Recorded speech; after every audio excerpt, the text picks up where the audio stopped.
The sound check. That's why I do that.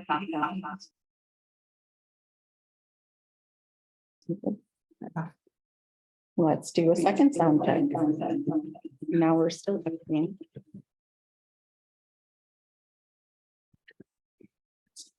Turn down the TV. Sound check number 3.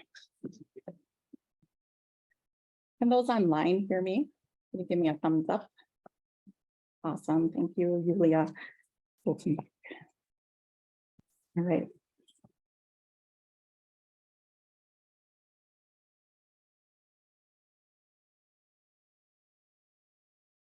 Okay, it is 6:32 and this meeting will come to order.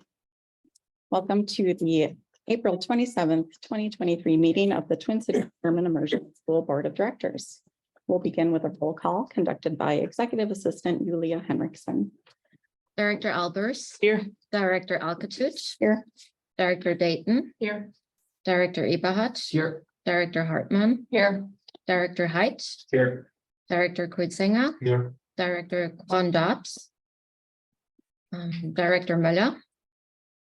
Director Reich. Here. And Director Jesus. Here.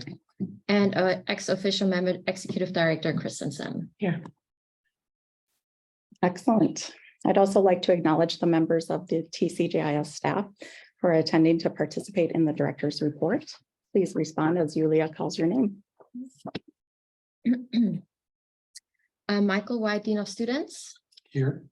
And Elisabeth Zehnpfennig, Principal. Here. And Chris Tabish, Middle School Teacher. Here. And athletic director. Yes. Athletic Director.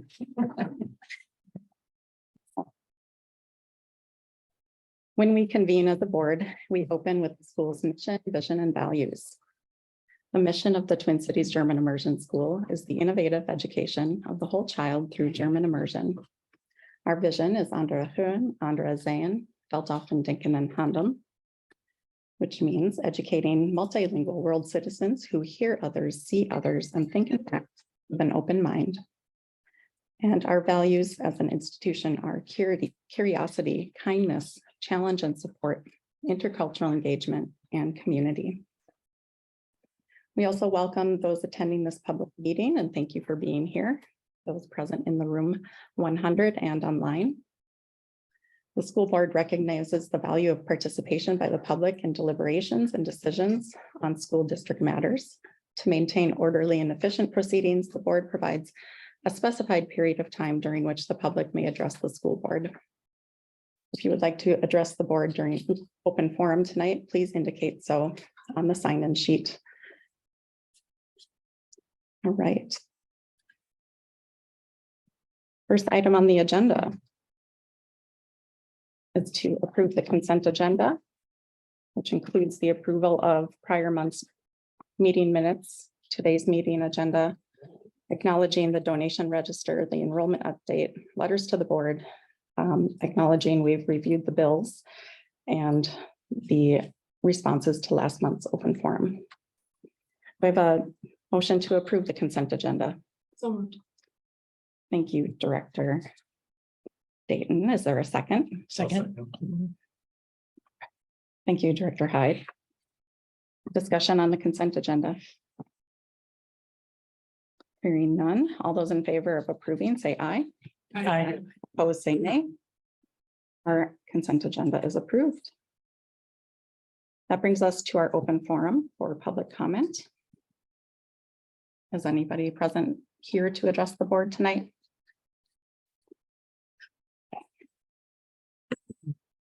Seeing none, we'll move on from open forum. And that brings us to our special recognition. Julia, could you share those slides, please?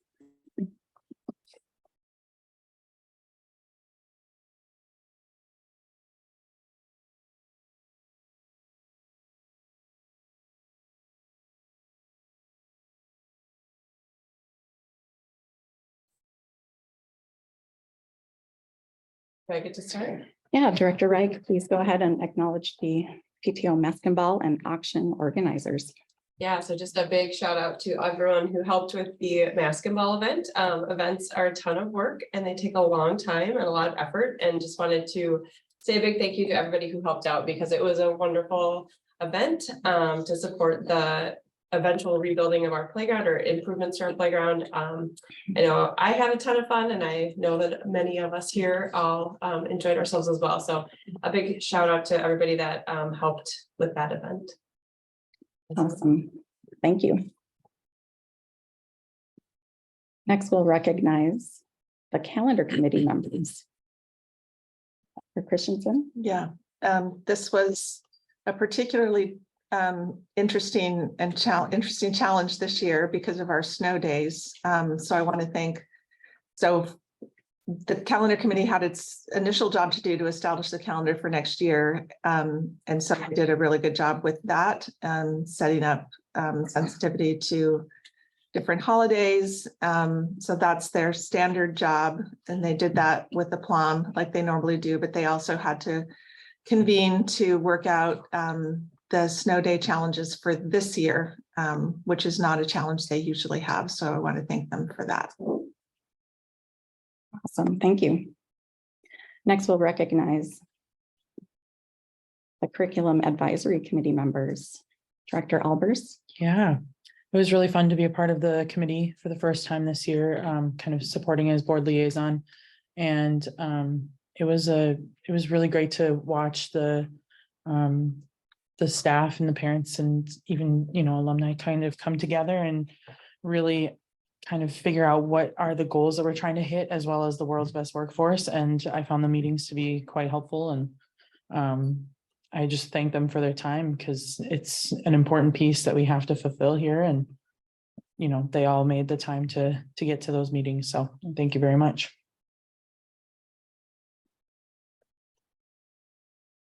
Next, we recognize our capstone committee members, Principal Zenpenig. Yeah, the capstone countdown has begun, and we have a great saying that vor der Reise ist nach der Reise, that we are never not planning a capstone. And so the 7th grade team has already started, and the baton has been passed from the 8th grade capstone team led by Maureen Carlisle and Brenda Van Dyke and Julie Rivers to the new 7th grade capstone, which is Casey Doyle and Lawrence Resitar. Thanks to them for taking over. And thanks to the 8th grade team for getting us there. Awesome, thanks. And next, we recognize our used book fair organizers and volunteers. Director Christensen. Yeah, this is a really unique fundraiser that we have every year. It takes a lot of work to gather the books. They're heavy. Members of our community donate them, and some books from the library that are no longer in circulation are donated. So really thanks a lot to Mary Zimmerman, who organizes it, and then all of the volunteers there for staffing it the day of, for helping to set it up, and then happy to pack the books away for the second day and get them out again. So we made good money this year. So it's a really important fundraiser. Awesome, thank you. And we have some students to recognize tonight, including tour guides for the middle school night. Director Christensen. Yeah, I feel like I should turn this over to Director Hyde, because he got to be on one of the tours. So these 4 students did a really amazing job on middle school night, taking parents and prospective middle schoolers around to various classrooms, and they just did a really great job. Anything you want to add there? Yeah, I was very, very impressed by all 4, just the way they could navigate the chaos of dragging all the 4th graders through the building with their parents at the same time, and just navigating, crossing each other in the hallway and everything like that, and just getting the kids excited for middle school. And for the Q&A, they all had great, very mature answers for a lot of the questions. And I was very, very impressed for them being soon to be graduates from our school. That's great, thank you. Some more student volunteers are the library ambassadors and library club. Yeah, so this is a group that meets regularly to set up exhibits in the library, to do end caps in the library, highlighting different months like African American History Month, Arab American History Month, different months, Women's History Month. They do displays for those things. And then they did a special thing during the book fair. They gave tours of the library to anyone who was interested. So appreciate their efforts to highlight the gem of our school. Very nice. And we are very excited to recognize History Day students who have made it to nationals. And we're actually missing one. I added her on my slide. Anyway, we have one of them here in person, Theo. Well, if you're here, you better stand up. Stand up.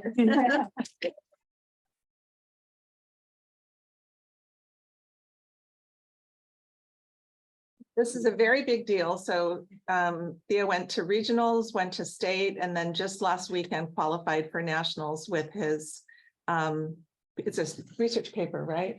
Yeah, on the Panama Canal, New Frontier for Tech, Trade and Travel.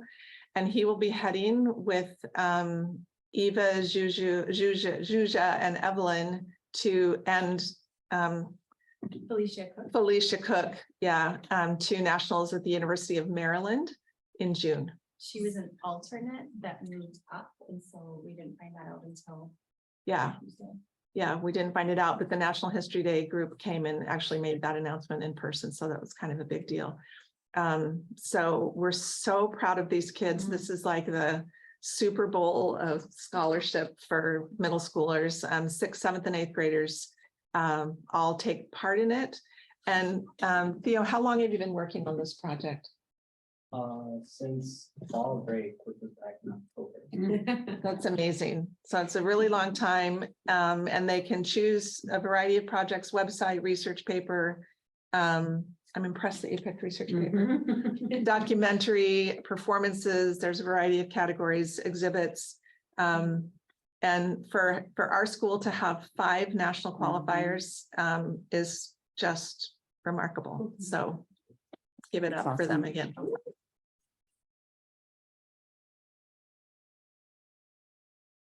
We wish you all the best at nationals. I hope it's a great experience. Do you have like a 30-second elevator pitch about your project that you saw?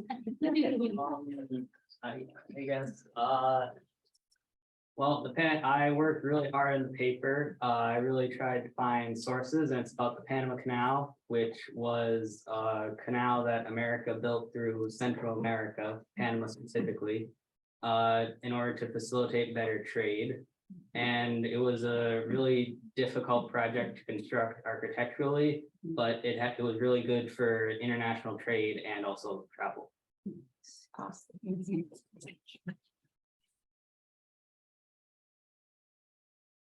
One more question. Do you have any advice for the younger students at TCGIS as they start their History Day projects? History, yes. And History Day has example papers from past national qualifiers. And I think without that, my paper would not have been as good as it could have been. So really look at those example papers, or they have it for all the categories. So look at all the examples. Awesome. Thank you. I'm gonna do like 20-minute Q&A, but maybe another time. We're proud of you, Theo, and all the others. All right. So next we have invited presentations from the Parent Council and the Staff Council. So how about we start with the Parent Council? You guys are welcome to come up in the front. I think Yulia has your slides on deck here.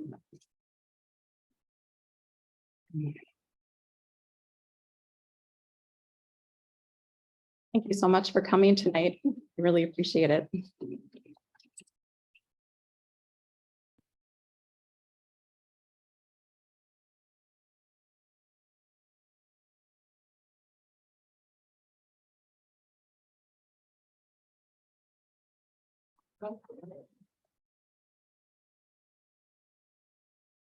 Great. I haven't presented to the board since 2015, maybe. So we're here from the Parent Council, the three of us. My name is Emily Ruggles Johnson. I am a parent of a 3rd grader and a 5th grader. And I am the representative this year for 5C. Hi, everyone, I'm Teresa Gardella. I have a 6th grader and a 7th grader. My husband is also on parent council, so we do 7th and 6th grade, but I can't remember. Nice to be here. I'm Kelly Loudon. I have 3 children at the school, a 8th grader, 6th grader, and 4th grader, and also have a graduate who's now a junior in high school. And I think I represent one of the 4th grade sections. The sections are not as important. Yeah, so just to give a little bit of an overview of what Parent Council is before we go into what we're working on and what we plan to do moving forward. Our mission, the TCGIS Parent Council is an advisory body that represents the parent community and serves as a two-way communication channel between parents and the school. And I do want to point out one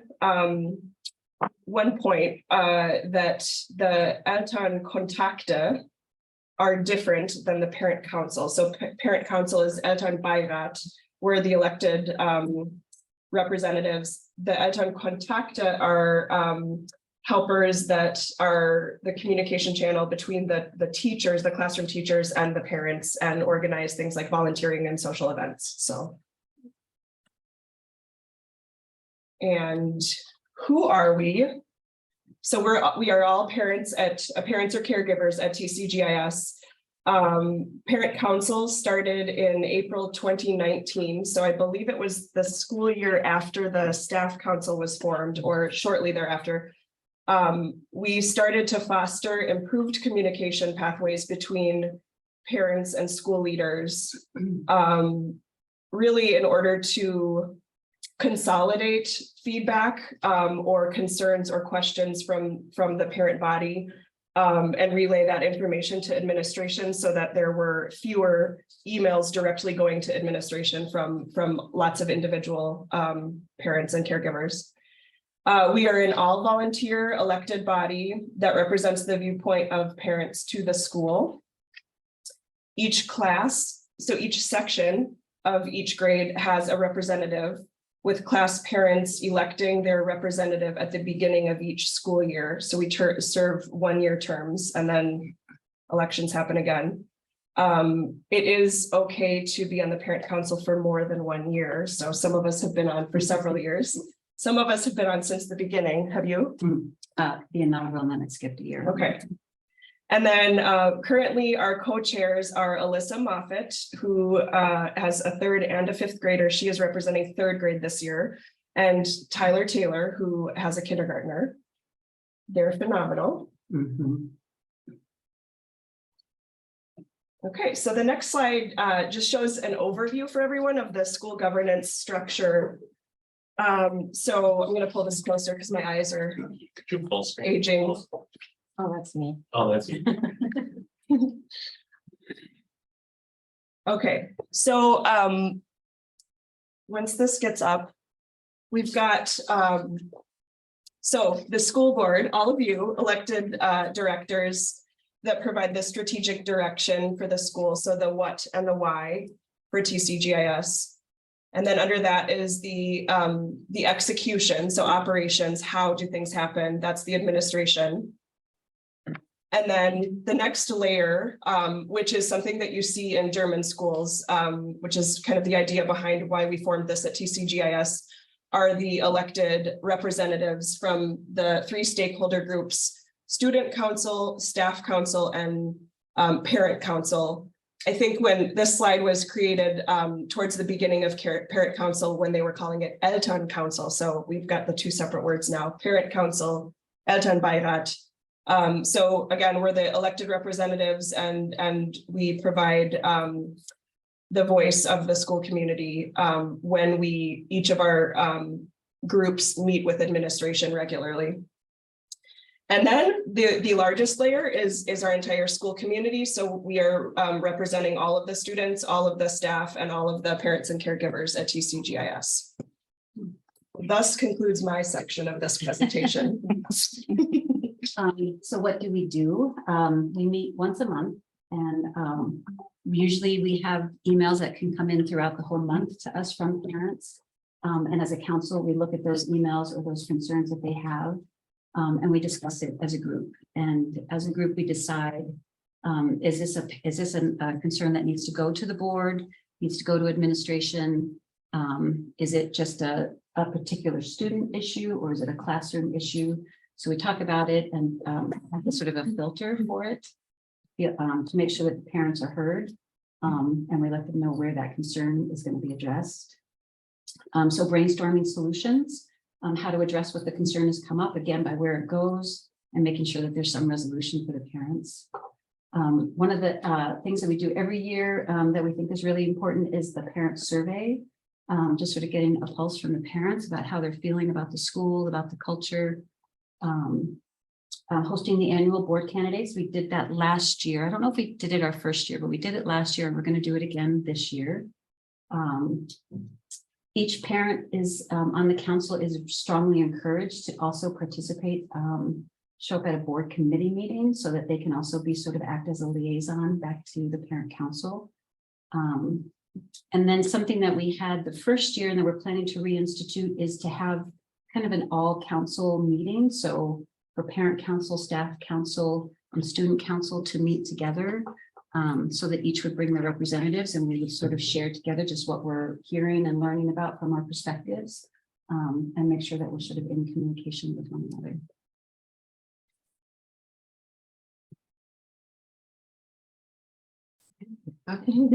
I'll cover some examples. I've only been on the parent council last school year and this school year. And so we thought we'd cover kind of the last couple of years because I don't think there's been a board presentation over the last few years. So I think our primary role and something we've been involved with is supporting the school community through the representation of parent concerns, and what a lot of that has been focused on over the last couple of years, particularly with COVID, coming out of COVID, or student behavior challenges, the impact those challenges have on teachers, and sort of the broader school community, academic concerns as far as, you know, where kids are fitting in, and there's a lot more disparate kind of levels I think that kids are at these days.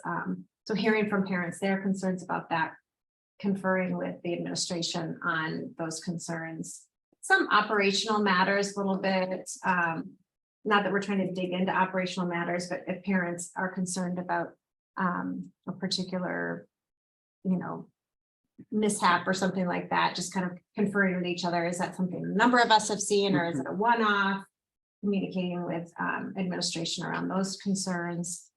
So in the past, the parent council had developed plans to help support new school families. And that's something that I think there's still some resources out there that exist. I'm not exactly sure how much they're being utilized. So that's one thing we want to kind of tackle, I think, is to make sure that some of the resources that were developed over the last few years that may in the COVID period have gotten a little bit lost, that some of those get reinstituted. During the pandemic, parent council helped to coordinate family support nights to provide support to parents. These were virtual sessions on various topics. In fact, we just had one earlier this week that Irwin hosted and put together that dealt with digital health for children. So different issues that parents were facing in the midst of COVID and coming out of that. Those are programs I found really valuable personally.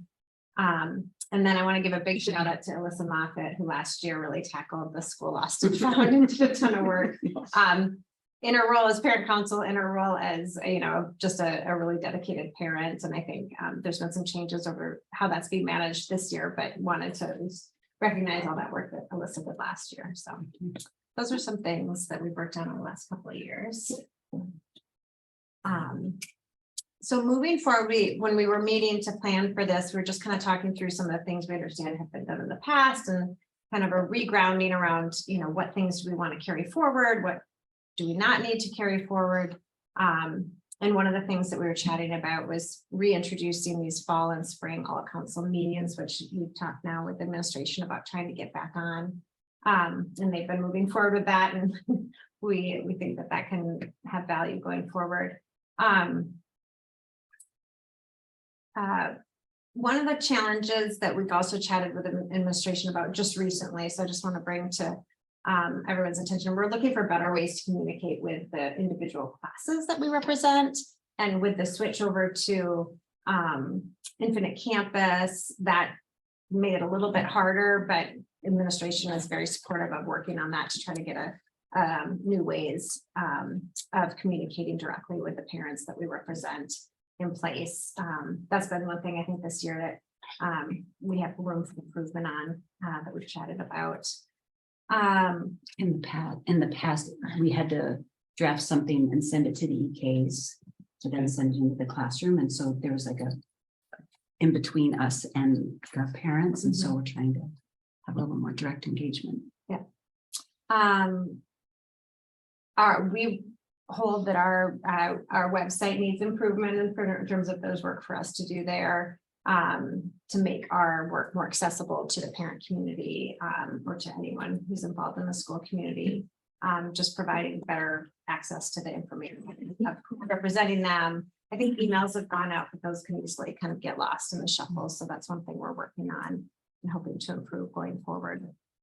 One thing we chatted about as we were planning for this that we thought might have value and we're interested in getting the board's feedback on or administration's feedback on is whether there might be space and benefit to holding like a parent orientation night that's kind of separate from back to school night that's focused on the students and more a little bit of a support for parents as they're navigating new spaces. Like one of the topics we've talked about as parent council is the challenge of moving from elementary to middle school, and as parents knowing how to support the kids in that and how best to know how to help navigate that shift. It's a big shift from 4th to 5th grade. And over the last couple of years, especially coming out of COVID, I think some of the middle schoolers have struggled with that shift. So how can we as parents be best equipped and thinking that it could be beneficial to hold a night where parents who have experience with middle schoolers, for example, can share their experiences of here's what's worked for us. Here's some tips. So not necessarily just the administration sharing that out, but from a parent perspective, like here's what we found has value and it's helpful. Similar thing for like new kindergarten families to hear from, parents who are have a little bit older children that can, relate, but share some tips and tricks. And then just kind of rethinking how can we both most efficiently and productively collaborate with the administration and the board. Kristen's been very grateful or very generous with her time to come every month. And we've been chatting about how we might kind of make that a little more efficient, maybe less frequent visits to parent council, just to take away the burden of the numerous monthly or weekly, which ends up being that every night obligations for administration and how we can best manage that. So those are some things we're thinking about and talking about. And we're very open to what the administration wants to do with that, what board would suggest for us, and how we can best serve the school as a parent council. So those are some things we've been chatting about in that regard and would welcome discussion on that. Yeah, that's it. That's great. Thank you so much. So you can probably do the parent orientation by yourself by now. Right. Every grade. Yeah, I was actually thinking, I didn't know Tyler Taylor was on the parent council and like the executive, which was super. She's a great person that we're lucky to have, but being a kindergarten parent, maybe there's an interesting perspective from their family on what, maybe that's a resource that you and we all could use to kind of discuss how that could be navigated better. Yeah, and I'm happy to take notes with my transition to middle school next year. We're here to help. How many emails do you receive from parents every month, kind of on average? It totally varies. So we've had seasons in the past few years where there are lots of emails and we might have, and when I say lots, I feel like that could be 5 or 6 or 7 communications in one month, probably. Mhm. There are some months when we don't have any or just one. So it really does vary, and the topics also are like all over the map. Mhm. Yeah, I was just thinking like, when things happen, like Krampus took up a lot of time for a little while, and now with the kindergarten, so it just depends on kind of what's going on, might increase the volume at a given time, but. Was very quiet during COVID because behaviors and things like that, when we were all in our individual homes, parent communications really slowed down a lot. Mhm. But we're back to getting communications. Mhm. Can you, oh, I'm sorry. Go ahead. Oh, I was just gonna ask kind of a piggyback question. Can you guys talk about a little bit about some of the like onboarding or welcome to school kind of things that you've been working on? Because I know that was talked about a couple years ago, and I'm just curious as to some of the things that you're working to revive. Yeah, so that was the last point that we had, or one of the last things that Kelly was mentioning. We're interested in developing a more formal parent orientation and engagement night, and the thought there, I mean, there are a few purposes that could serve. One is to share tips and tricks from the parent perspective. It would also be an opportunity to, especially for new parents, new to our school parents, but also parents that have been busy and maybe had, didn't have the bandwidth to learn everything about the school in previous years. Excuse me, an opportunity to educate parents about all of the opportunities there are to become involved as a parent. So we were envisioning board members coming and talking about the different committees. It would be an opportunity to encourage folks to run for the school board, for us to encourage folks to be on the parent council, PTO, to talk about the different avenues there are within the school for support. So Deanna could come and talk about the family support nights. PBIS could talk.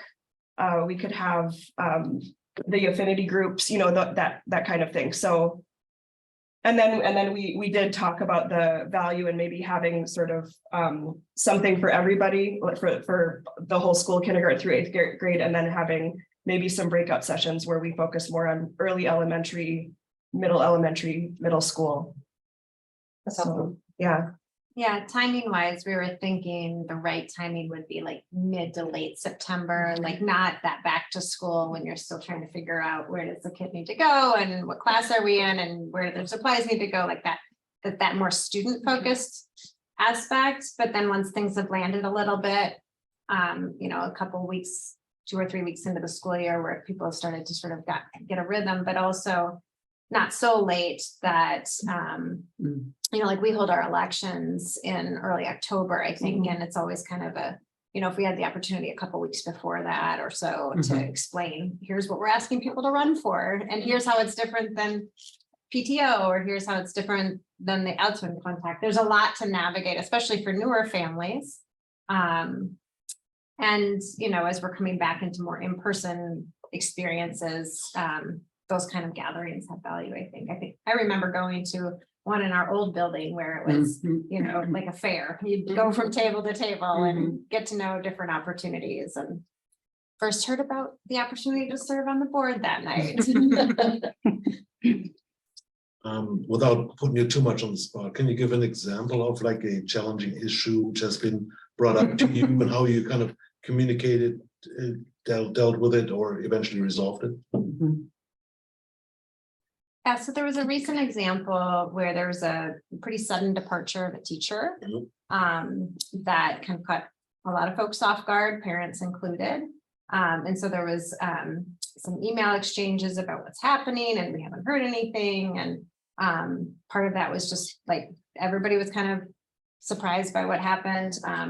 And I think where parent council was able to kind of step in and help navigate for parents through communication, the administration was very open to meeting right away around here's what's happening, and then that was communicated back, and then I think parent council helped organize, administration organized, and then parent council kind of helped facilitate or make sure it happened, that there was a meeting that folks could air, concerns. Some of that work's ongoing in terms of just continuing to reach out to parents to, with the thought that, we want to make sure their voices continue to be heard in that situation.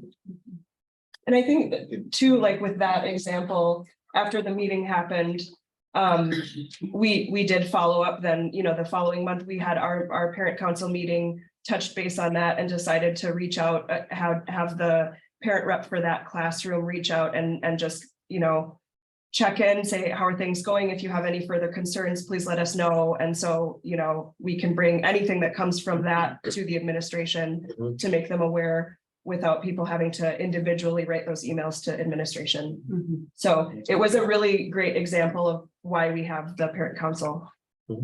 Thank you.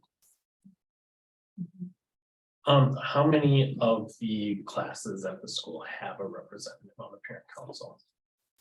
I think they have maybe like 3 gaps I of think sections. Yeah, I think sixth grade has 2 versus 3, it might be the same versus, do we have 3%? It's trickier in the older grades. We have Yeah. found in the past few years with Yeah. 7th and 8th grade, typically we might have just 1 or 2 reps rather than all 3. So yeah, we have a few. In the past few years, we've needed to show up at some school events and encourage folks to step up if we don't have representatives for certain groups. And am I correct remembering that parent council and like the EK is not the same? Correct. Yeah. Is there a reason for that, or has there been any discussion about making that one position? We learned when we were going through this presentation that originally the thought had been potentially to combine the roles.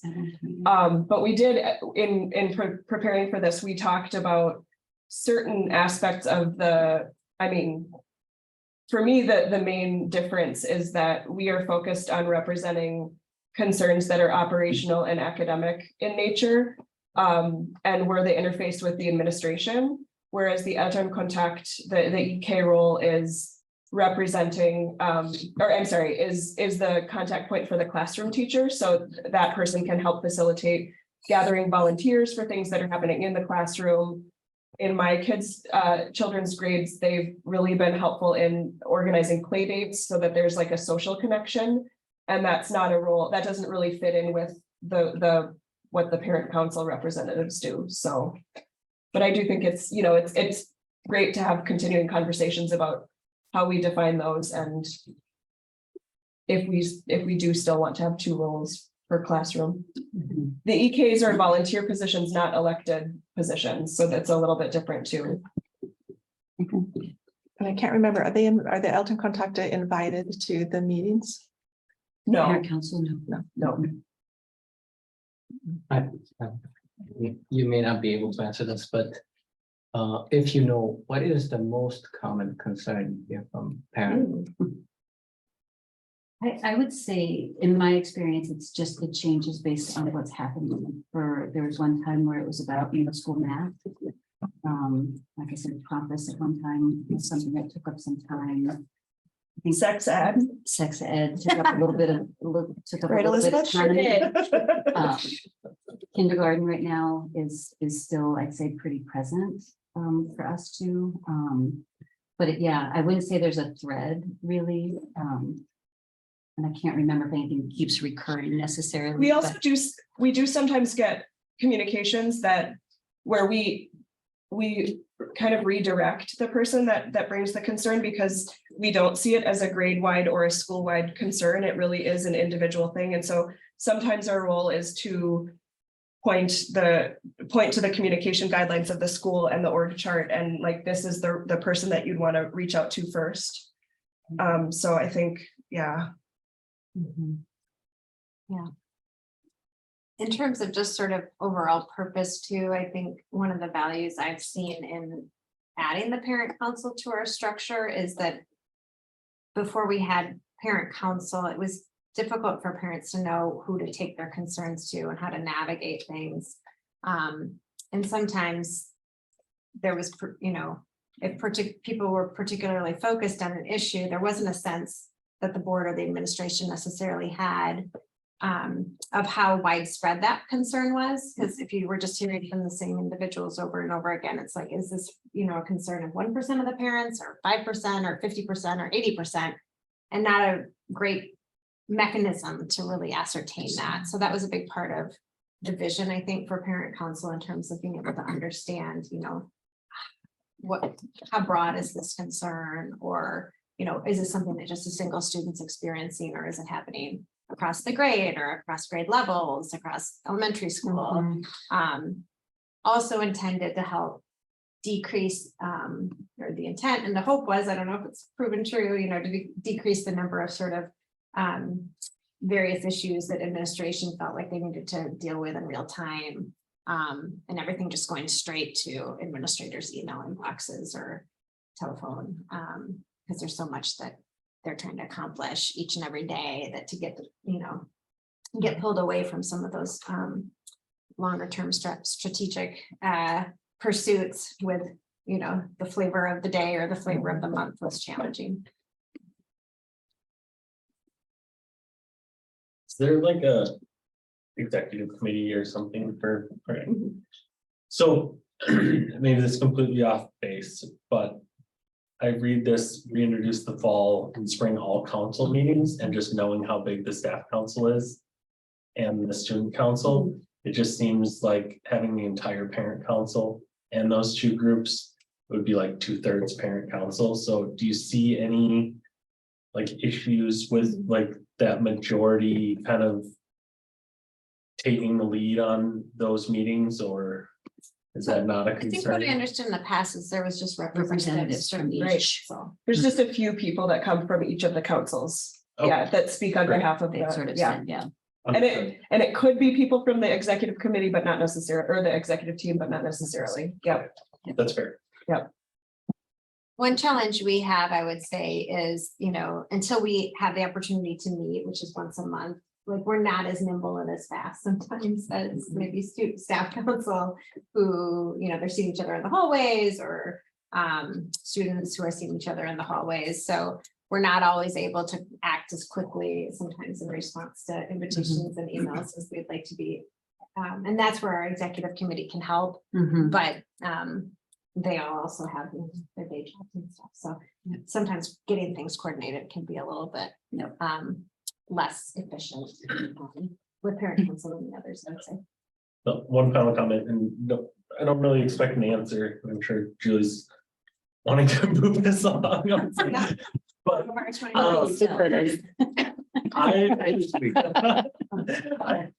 I've been concerned lately with the amount of parent, like, I don't know, buy-in outside of the same people that I see at board meetings, parent council meetings, at every committee meeting. It's the same. Like Alyssa, I'm sure she's at every meeting. Yeah. Like, and so it's great that we have parents like that, but we have a huge community of parents that seem disengaged. And I think that that's something that the board and the parent council could really work on together. And maybe we should try to find like a working session or something like that to kind of figure out how we get that engagement back to where it was, a few years ago. I do think if parent council members are able to have direct communication access to the parents they're representing, their class members, that would help, because then we could communicate to them like, hey, this is going on. Can, 2 people from our class show up to this, or, we need people to do this, that there's a little bit more, it kind of segregates it down. So it's not a single person making an ask of like the entire parent community.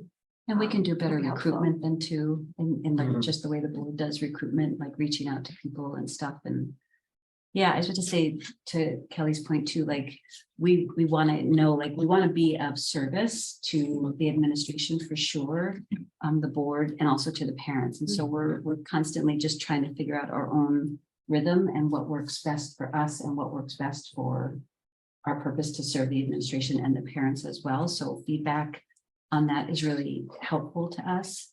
But communication is going to be really important, and ease of communication, our ability to do that, I think is going to benefit all in that too. So I mean, I've been approached this year from more than one parent council representative fellow of this year asking what are we supposed to do?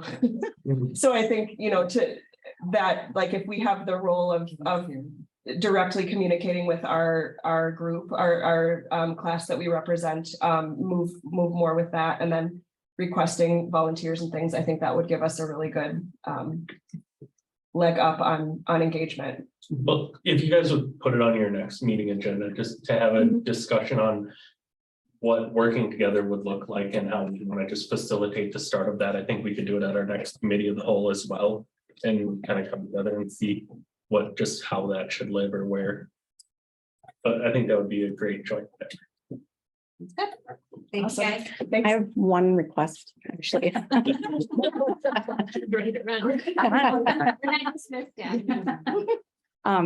Something that I would love parent council to talk about and bring feedback on is TCGIS traditions.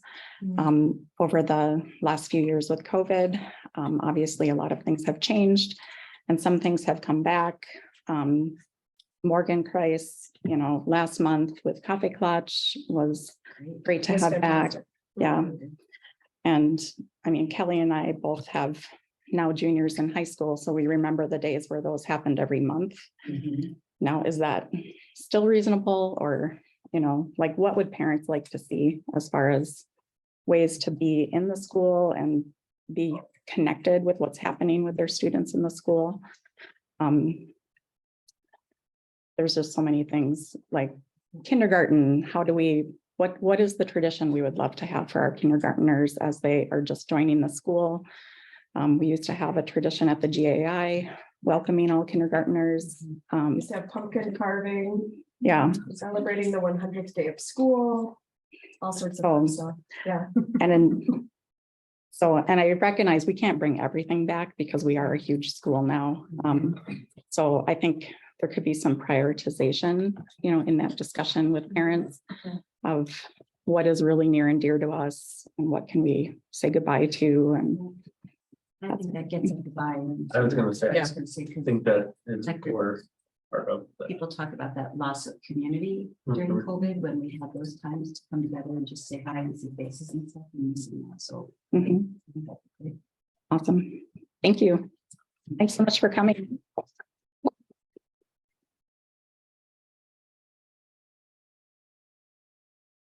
Last time I presented, it was scarier. Did I mark at you? I'm sorry. No.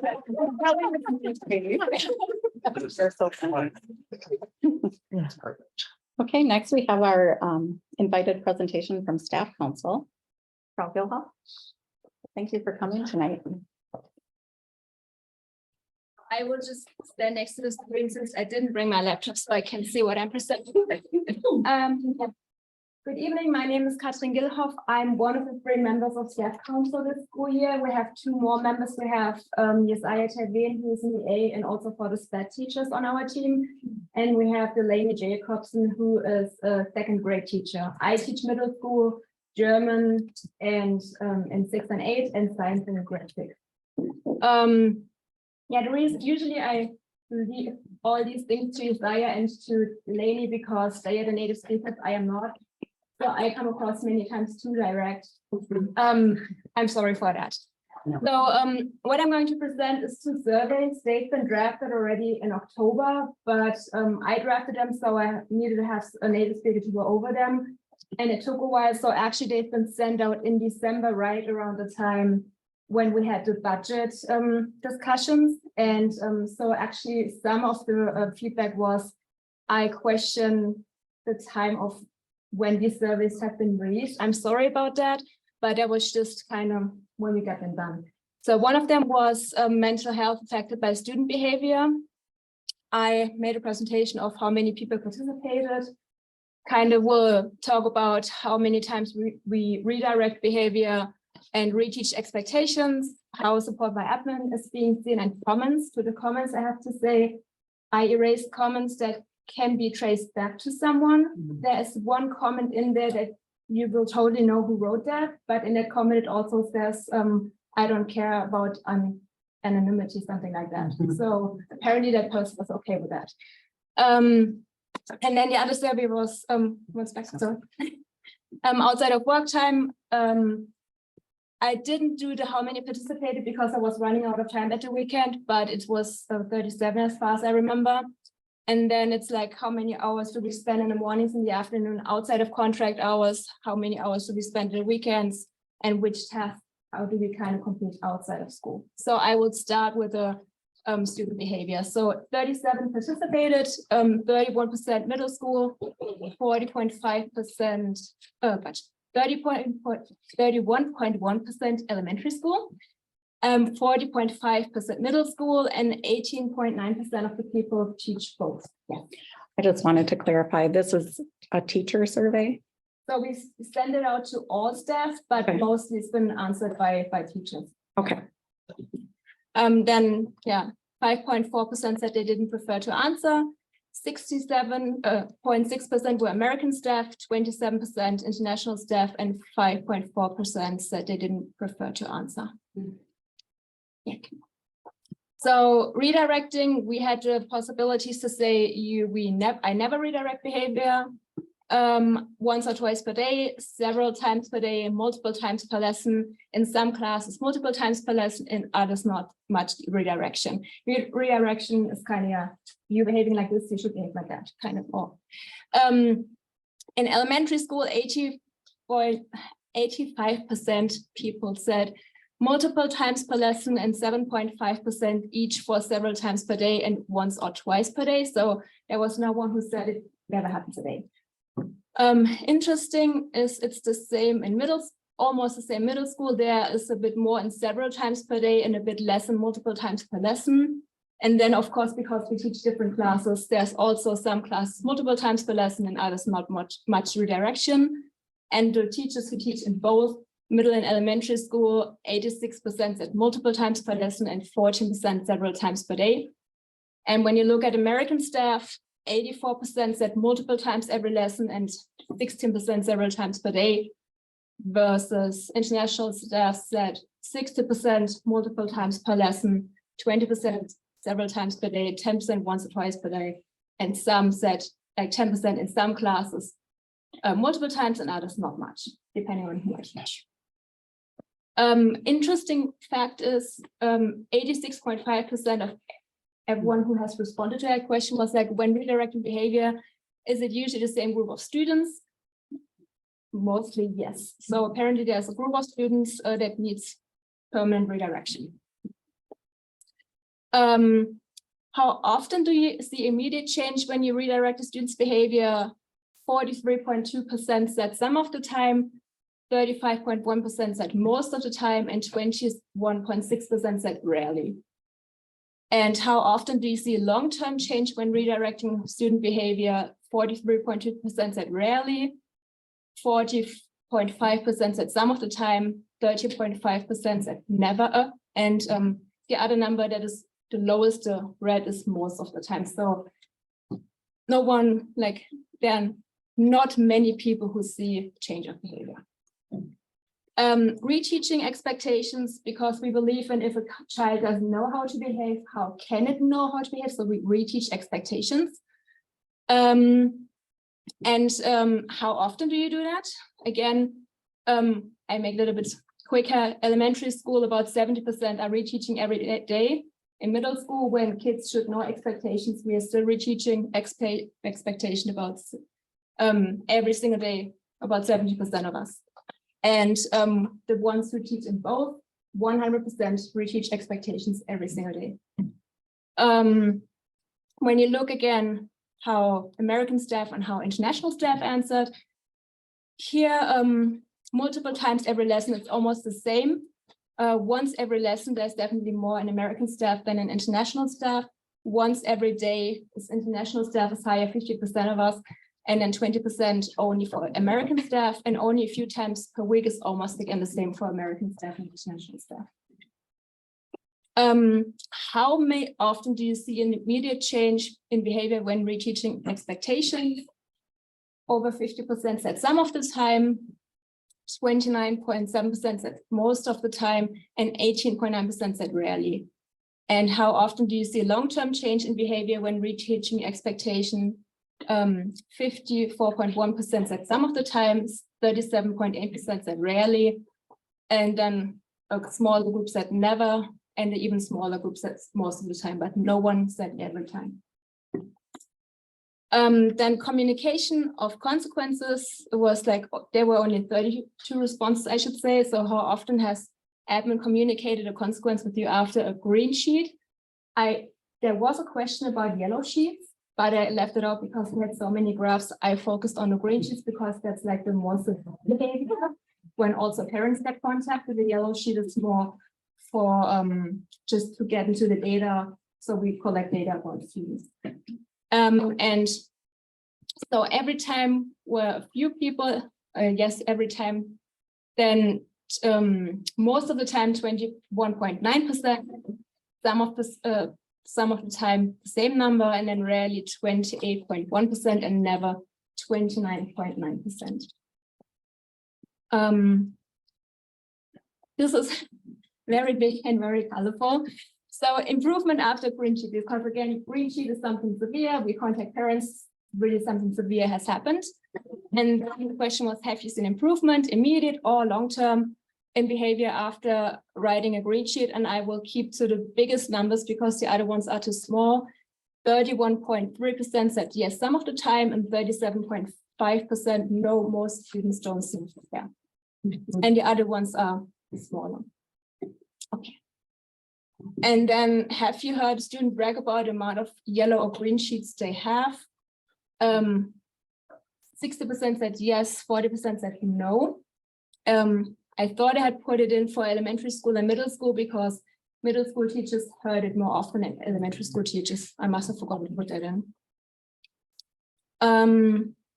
Then we were looking for suggestions. What could we do for consistent consequence that teachers could implement for frequent offenders? And then I kind of tried to color code it and sorted it out that way. So logical consequences, Dienste, clean up and help out, natural consequences, or something like a practice academy was one of the things. Other people were like, spend your recess, your free time, or after school cleaning up classrooms, collect garages, doing odd jobs. There was something that has been suggested. People were like, for detention or catch up time, definitely consistent parent involvement. ISS, I believe that's in-school suspension. And then, yeah, body rooms, in-school suspension, out-of-school suspension, possible expulsion for serious repeat offenders, detention, and parents should definitely be involved was one thing that came a lot. Well, another suggestion was a meeting with students to develop a plan and expectations to follow in class, developing ways to meet that plan, what will happen when a student meets the plan, and what would happen if they don't meet a plan. I think some of our students have these plans already. And then require the parent to come in and spend some time in the classroom with their student, question mark, was another suggestion that I come up. And then there were two that I couldn't really color code, so I just put them in. Honestly, my most frequent offenders have so much apathy towards school rules and consequences for their actions that even contacting the most supportive caregiver has had zero effect. I and many of my colleagues are at a total loss. And then I think we need to have a conversation about this topic. All teacher and the admin team have to be on the same page to follow through. Yeah. Then the next. I'm sorry so much. And I left out stuff. How does student behavior that does not reflect expectations affect your teaching? I cannot give attention to others was 83.8%. It deprives other students of their learning time, 37.3%. I feel less equipped to address this was 56.8%, and then lower answers were like, I cannot get through my lessons. I'm seriously concerned for other students. I'm exhausted. I fully ran out of ideas. So, but the highest numbers were like, I cannot give as much attention to my other students, and it deprives other students of their learning time. I feel supported by admin when it comes to student behavior issues. 8.1% said strongly agree, 35.1% said agree, 37% neither agree or disagree. And then we have about, a third or a quarter that says disagree or strongly disagree. So most people somewhat feel supported by admin. And here I just put all answers into the slideshow, but I will just read the ones that have arrows next to them. So does student behavior that does not reflect expectations affect your outside of work? Explain. I have lost my voice 3 times, which has affected the activities and other jobs I have outside of work, decreasing my income. It has also added a lot of extra stress mentally, and I have struggled to fall asleep most nights over the last 2 months. And again, we had that survey in December. Yes, I take all of the stress home, and as much as I try to let it go until the next day, I often lay awake at night trying to figure out ways to stop it before it happens the next time. I frantically check my email most of the night, worried that parents are going to be emailing me with concerns about a child being hurt in school. I sometimes cry after work and will be so overwhelmed, exhausted from the emotional labor that I'll just lay on the couch for my evening. Yes, I feel overall unhappy at my job. I can't sleep on Sunday nights I think that's as I'm often too stressed at the smallest interruptions make me blow up in a disproportionate way. Yes, it does. There's a lot of thinking regarding certain groups of students and how to handle them so they don't deprive other students of chance to learn. It also makes me feel like I can't do my job. Ambitious students are frustrated because they can't do their work, too distracted, and complain to teacher about other students' behavior. It makes me consider quitting with greater frequency, thinking about it day and night, 24/7, and try to find a solution to fix the problem. Yes, I'm to the point now where I don't feel safe taking sick days. I've had multiple parents bring concerns that my classroom has extra behavioral problems compared to the other kindergarten classes. Forget anonymity, KB needs extra support, and I have been very straightforward with admin about this and asked what consequences are there for children with repeated behavior issues. I'm insanely stressed outside of work constantly, and I feel like I'm out on an island after being told multiple times that I need to come up with my own solutions for managing behavior problems when I've witnessed in-school suspension worthy behavior and I'm expected to manage it myself. I lose sleep most nights because I'm so anxious about what the school day might bring. I feel like an absolute failure most days as well. I'm now seeing a therapist to deal with the mounting anxiety and stress, often out of energy, emotionally drained after school, and not motivated to spend time with family and friends. Effects on my sleep. Yeah, of course it does. Nobody leaves a tough day behind just because you walk out of the school door. Constantly dealing with student misbehaviors is draining and demoralizing. It makes an already difficult job much, much harder. It leaves me exhausted. It is mentally and emotionally taxing, causes minor depression and apathy for my job. And one back, I think. Yeah, when I'm at home on thinking about the behavior and how overwhelming it is that our consequences don't work with repeated offenders. And this is one that I found very good because that is one that I didn't have on my mind. We totally forgot about Kinder Club, but one staff from Kinder Club actually filled this out and was like, just remember, after a long day filled with behavioral issues and students are tired, we are those to relieve you. I feel that Kinder Club is often forgotten about, and I agree, because even I forgot about Kinder Club before I did this survey. Yeah. Is there anything else that you would like to share that has not been asked in the survey? We had about 20 responses. I'm not going to read all of that out loud because it's a lot and it will take up a lot of time, but it is in the presentation if you want to look it up. One thing that has been in there that I kind of crossed out was also concerns about the MCAs. The MCAs have happened, but again, teachers were also concerned that MCAs might not be as good because they can't teach the students to a standard they want to teach them because of other students being with them.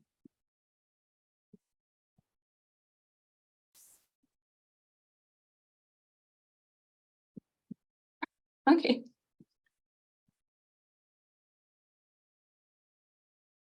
That's the next one. That was the last one. That's weird because there should be more. Let me see.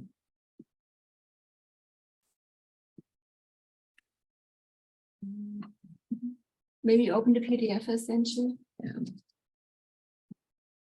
Also on the board packet. Yeah, there were more on the board. Yeah.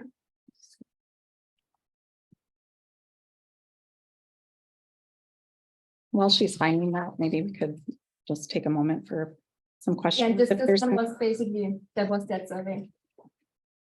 Have these results been shared with the staff before this? They haven't been shared with the staff yet because I mean, we have 3 people in staff council at the moment and we are trying to meet with each other, but we all work a lot, so it's not always easy to meet. And we haven't shared it with staff yet, no. Was it shared with administration? Yes, with this meeting, I remember that for Jacobson and Fabian were there.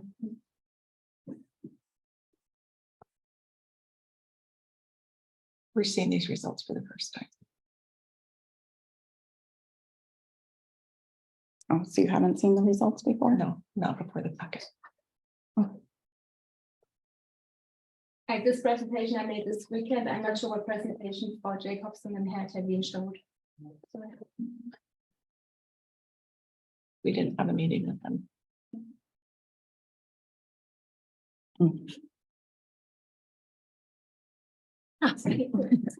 So outside of work time. So on average, how many days per week do you start earlier than 7:30 a.m. or stay past 3:30 and work on school related work? And 52.6% said every single school day. So half of our stuff is always get earlier or stays longer. 1 to 2 days per week is still 26.3% and 18.4% still do it at least 3 to 4 days per week. And only very little do it never. On average, how many hours per weekend do you spend on school related work? 0 hours is 21.1%, about 1 hour is 13.2%, 1 to 2 hours, 21.1%, and 3 to 4 hours, 26.3%, and 5 hours plus is 18.4%. So many are working on weekends. And then on average, how many weekends per month do you spend time on school-related work? Almost 50% every single weekend, but about a bit more than a fourth no weekends, and the other bit more than a fourth between 1 and 3 weekends. On average, how many hours during week-long breaks, such as fall break or spring break, do you spend on school-related work? So 0 hours, only 10.5%. And then 1 to 4 hours is about 50%, 7 to 9 hours, 18.4%, 9 hours plus. I would say, even though the numbers not there, is around 10%, and then there's kinder club there, and very little amount of people more than 30 plus hours. And on average, again, there was a lot to answer. I will focus on the big ones. On average, which of the following tasks do you spend the most time on outside of school? And 50.8% emails, 13.2% grading, and then prepping lessons. Of course, we need to have our lessons prepped, so 36.8%. That's almost 3/4 of all people. That's what we're, and then curriculum work, if you count that in, is the most work that 3/4 of our staff is doing outside of work. Is there anything else you'd like to a staff council to know about work outside of school? I didn't put in all the responses, just a few. One was, I don't work outside of contract hours. This means that my lessons are not prepared to the highest standard. I know that I'm capable of, thus leading to dissatisfaction in the workplace and potential going unused. Not really, but thank you for recognizing this. It is a reality for most teachers. My biggest concern is the after school meetings, because I can't control when they are or how long I spend at them, and they are outside of contract hours, and never feel that adequate time is given during the day for planning and implementing lessons. On the one hand, the teaching profession has always been like this, that in order to really do the work well, extra hours are almost mandatory. On the other hand, it ought to probably not be all like this, but not doing so feels like I'm not giving the students what they deserve. 50 minutes every day is not enough time to prep 3 core subjects with no curriculum. School day should be short. The students are done at 3:15 and do this go until 3:30, giving the teachers 0 minutes to do emails, prep, etc. At the end of the day, not even a minute to type it up or send an email. I don't do the work outside of school. The quality of education goes way down for students. Anytime there are changes to the curriculum, teachers are forced to increase the time they spend on work outside of school dramatically. And I think those are the last ones. Yeah. I'll be leaving after this year and there's nothing that will keep me here. The pay and the lack of benefits compared to public school teaching is not worth the amount of extra work, time, effort, and stress this job has put on me. The workload in the last 3 years post-pandemic has become unsustainable, and I'm strongly considering leaving the profession at the end of this year if something doesn't change. Even the maximum hours listed in each question above are way, way less than the time I spent. I'm not working weekends and breaks. I need this time to recharge, otherwise I can't do my job this year. And the prep time provided in the CBA is not sufficient to complete all work within contract hours. I'm frustrated that on top of being underpaid when compared to public schools, I also give the school my free labor just to keep the school from functioning. And Thank you.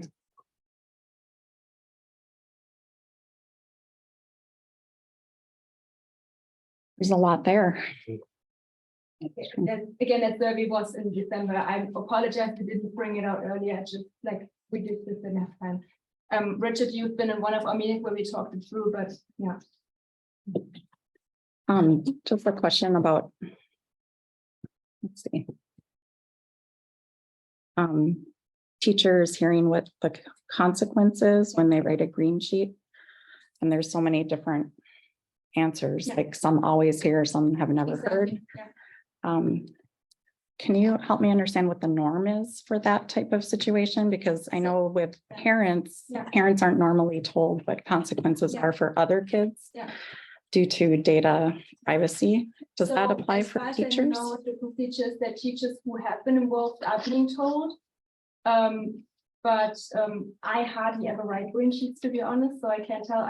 It just takes too much time. I think I haven't written any sheets in months, but for me it takes too much time. Usually the teachers who are involved should or are getting informed about the consequences that have been implemented. How much time does it take to write a green sheet? So the thing is, you try to write it either when the students are working or within passing time when you try to get ready for the next lesson, or you kind of forget about what it was about. So when I was writing sheets, I kind of wrote down notes quickly and then I wrote them later. Because I don't know, filling it out, depending on how much you have to write about what has happened, it takes between 3 to 5 minutes. For some, it might take longer. Okay. Yeah, thanks for helping me understand that process. Has this survey gone out in other years? No, it was a new one. It's because there was a lot of stress at the start of school year, and we were thinking about should we or shouldn't we, and then there was such a high need talking to colleagues, so that's why we sent it out. Yeah. So a lot of the other surveys that we see as a board have, some history. We understand that, we can't create history. Yeah. But I think moving forward, it would be great. There's a lot of good information in here. It would be great if we could, or if the staff council, and I'm sure there's other groups that would help put it together if it was needed, come up with like a consistent survey that could be used year over year. Yeah. Because that really helps, at least from a board perspective, with the long-term vision, to kind of get a gauge on where those points are at every year, and be able to track that. So, I'd be happy next year to, work with you on that, or maybe in the week before we get back to school, there might be some time. Yeah. And I know we have some pretty great data people throughout the school, I'm sure. And because you remember that I was like, I don't know how to, so especially with the answers, like, I know how to do the data when I have numbers, but when I have just like questions that are being answered, I had a hard time kind of getting the percentages out of that. I'd also be curious about teacher ideas for the outside of work time. There's a lot of good ideas and input for the behavioral part, but I didn't really see that in the outside of work time. So that would be a great thing to add for future years as well. I think it's important to see how this whole thing develops over long term, but I think it's very important also to kind of develop a plan to work with this and remedy this, because it's May now, and I see some threats of leaving and stuff like that in there. But there was one question, wasn't there? Are you actively looking for a different job? I left that question out because I don't have to again, but it was one of the questions, and yes, there were people back in December thinking about leaving. But now it's April, Yeah, I know. you know, it's like 2 months probably in the school year that we're gonna have. So, Again, that's what is definitely on the staff count on us to get the results out on time. and that's okay, but it's like, I mean, the results are pretty shocking. And I had a parent texting me, wow, this was going on. Oh, well, why you did the presentation? And like, something needs to happen here in order to remedy the situation. Director Hartman? What was the, you said it was sent out to all staff? How many people is that? It's TCGIS kind of, I just put into the lines to staff at TCGIS.org, and then I think it even goes out to the custodian. So I think every single person that works at TCGIS could technically have answered it. Kirsten or Elizabeth, do you know, like it's about 108 people, Oh, yeah. 100 teachers, but I don't know total. 108, something like that. And one of the comments was, it looks like the survey is meant for teachers. Yes, it was more meant for teachers, that is true. Yeah. And what was the total on teachers? 40? It's 45. Okay.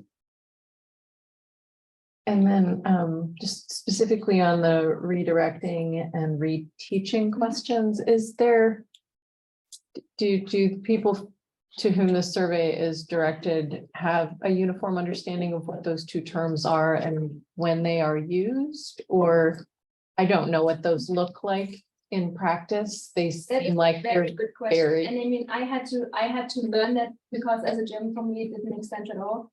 And the way I learned it, and I hope that is the right understanding, reteaching expectations would be like the expectation, I need you to do this, this, and this. This is our expectation. I need you to follow this expectation.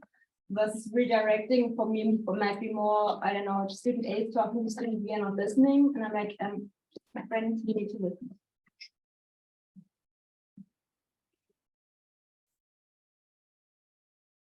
Director Tace.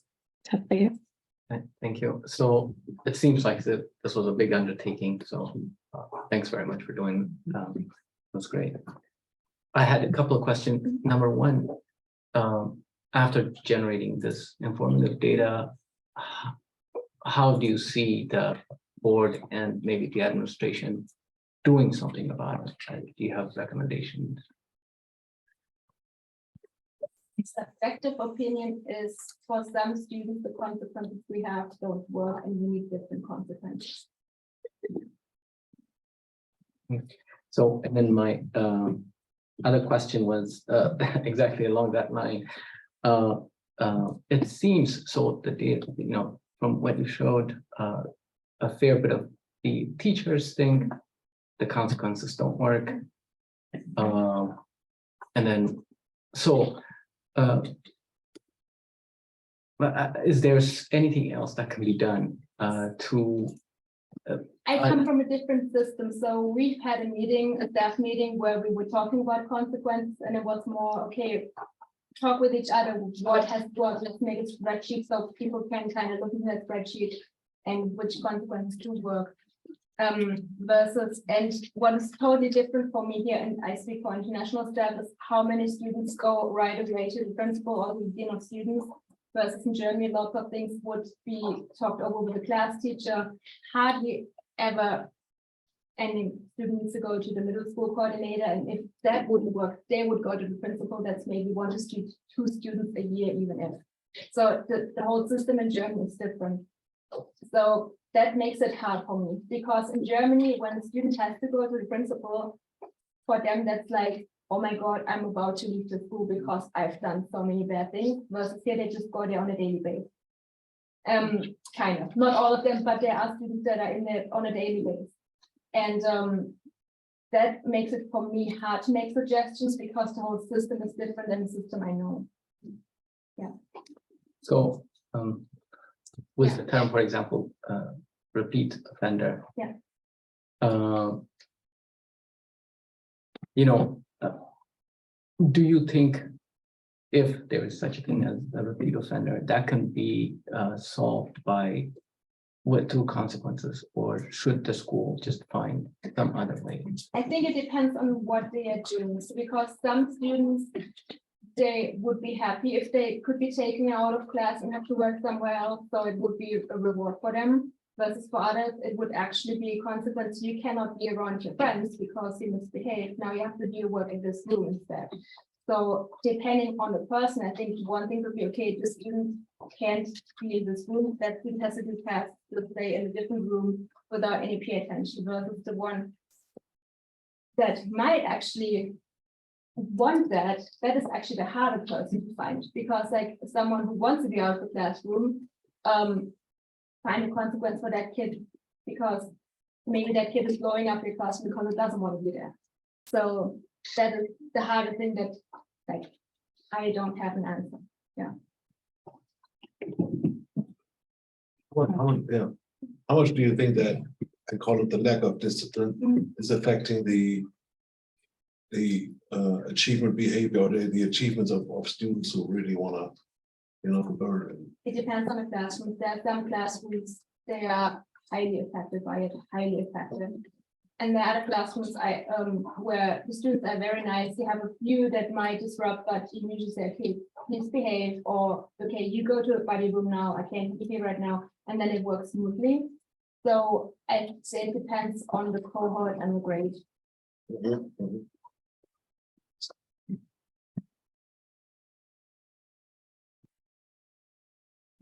Okay. I just want to mention that we have an organizational health survey that goes out to staff, and that's in the spring. Do you recall when that was sent last year? End of May or something like that. So to Richard's point, Director Hyde's point, that will have historical data where we can gauge the health of the organization. So I'm really looking forward to those results. And thank you so much for bringing this to our attention.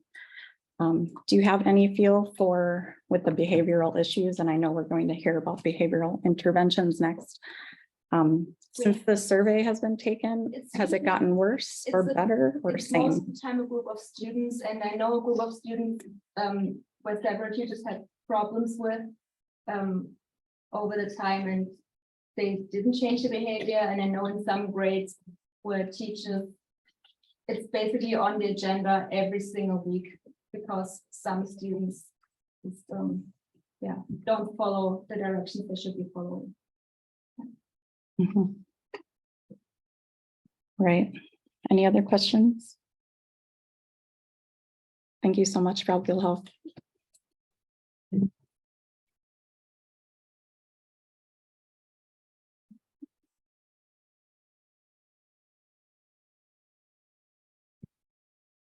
Okay, next on the agenda is our director's report. And the first item is behavior interventions and supports. You want to introduce yourself? Yeah, I'm happy to introduce Principal Elizabeth Steinfennig and Dean of Students Michael White, and I'll turn the time over to them.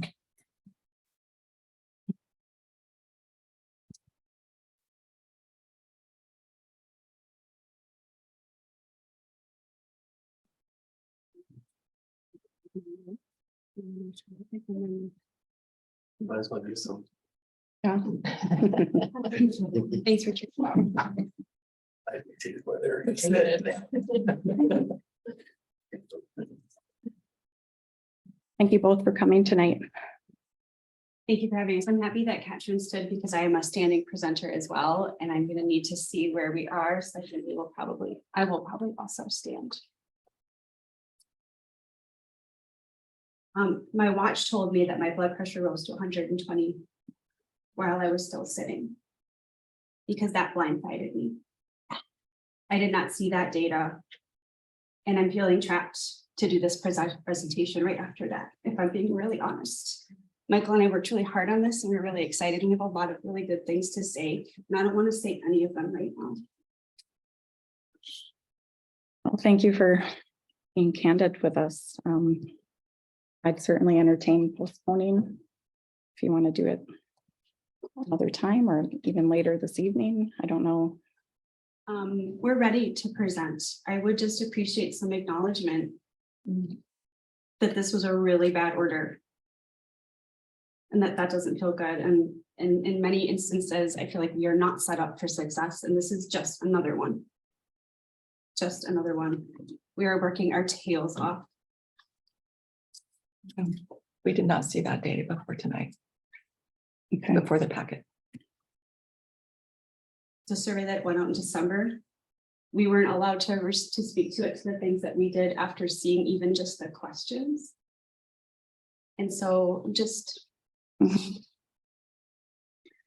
I'll make a motion. Elizabeth needs to cool it down a little, but I'm ready to go. I'd like to make a motion for a 15-minute recess. I think that would be great. Is there a second? I will second that. Yep. Dr. Hyde. All right, without objection, we'll recess until 8:15. Thank you.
This meeting back to order.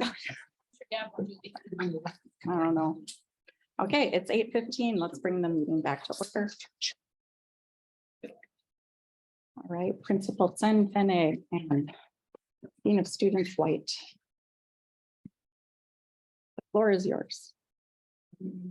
Thanks, everyone. All right, tonight we have our responses to student behaviors.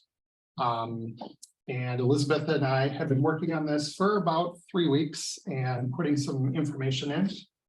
It's long, but a lot of the slides are very quick.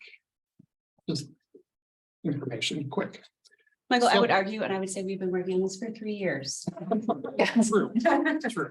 Yeah. Okay. I didn't introduce myself at the welcome to middle school night, so I'll make sure that I do that. Hi there, I'm Elizabeth St. Fene, proud TCGIS principal. And I'm Michael White, the interim dean of students. And our overview, we recognize that this presentation could be 12 to 24 hours long. And so we really tried to condense it and we came up with an overview. We are really aware, maybe especially even in the last 20 minutes, even more aware that people are wanting to know what the line is.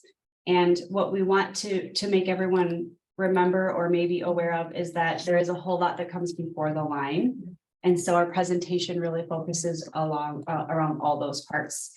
We know that our mission is whole child education here. And Michael and I are educators. We're not patrol officers. We are not security guards. We are educators. And that's going to be very clear in the presentation that you see right now. There is a lot that happens before the line, and there's a little bit that happens after. Would a board member like to read this? And then Julia, after each one, please click. Read what? Read. The. Oh, If a child doesn't know how to read, we teach. teach. If a child doesn't know how to swim, we teach. If a child doesn't know how to multiply, we teach. If a child doesn't know how to drive, we teach. If a child doesn't know how to behave, we, I assume, teach. And punish. Or punish.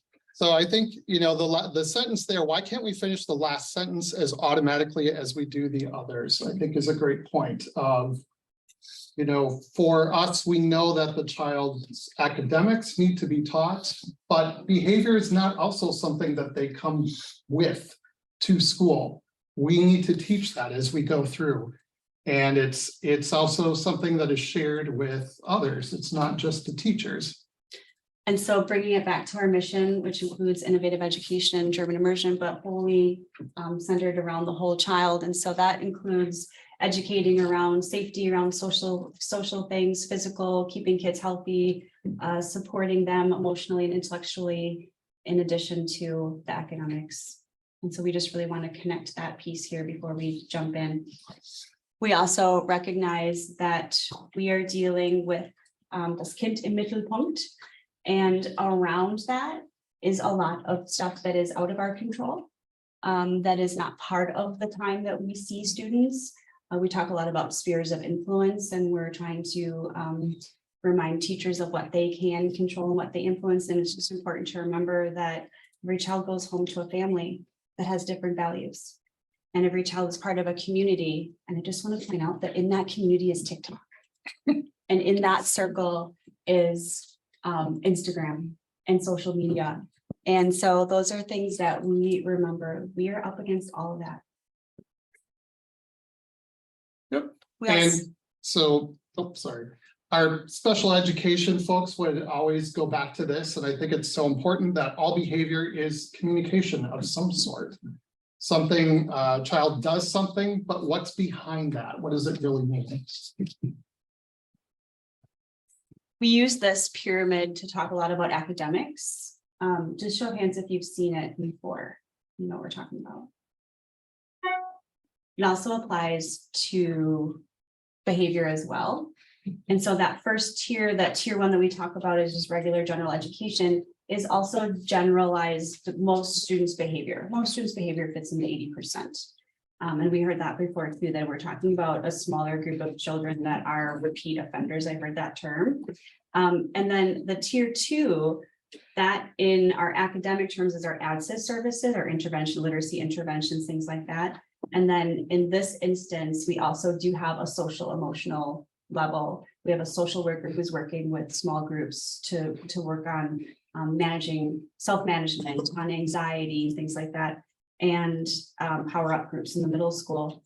And then tier three is that upper tier, that upper 5%. We feel like that's where our policies are usually enacted.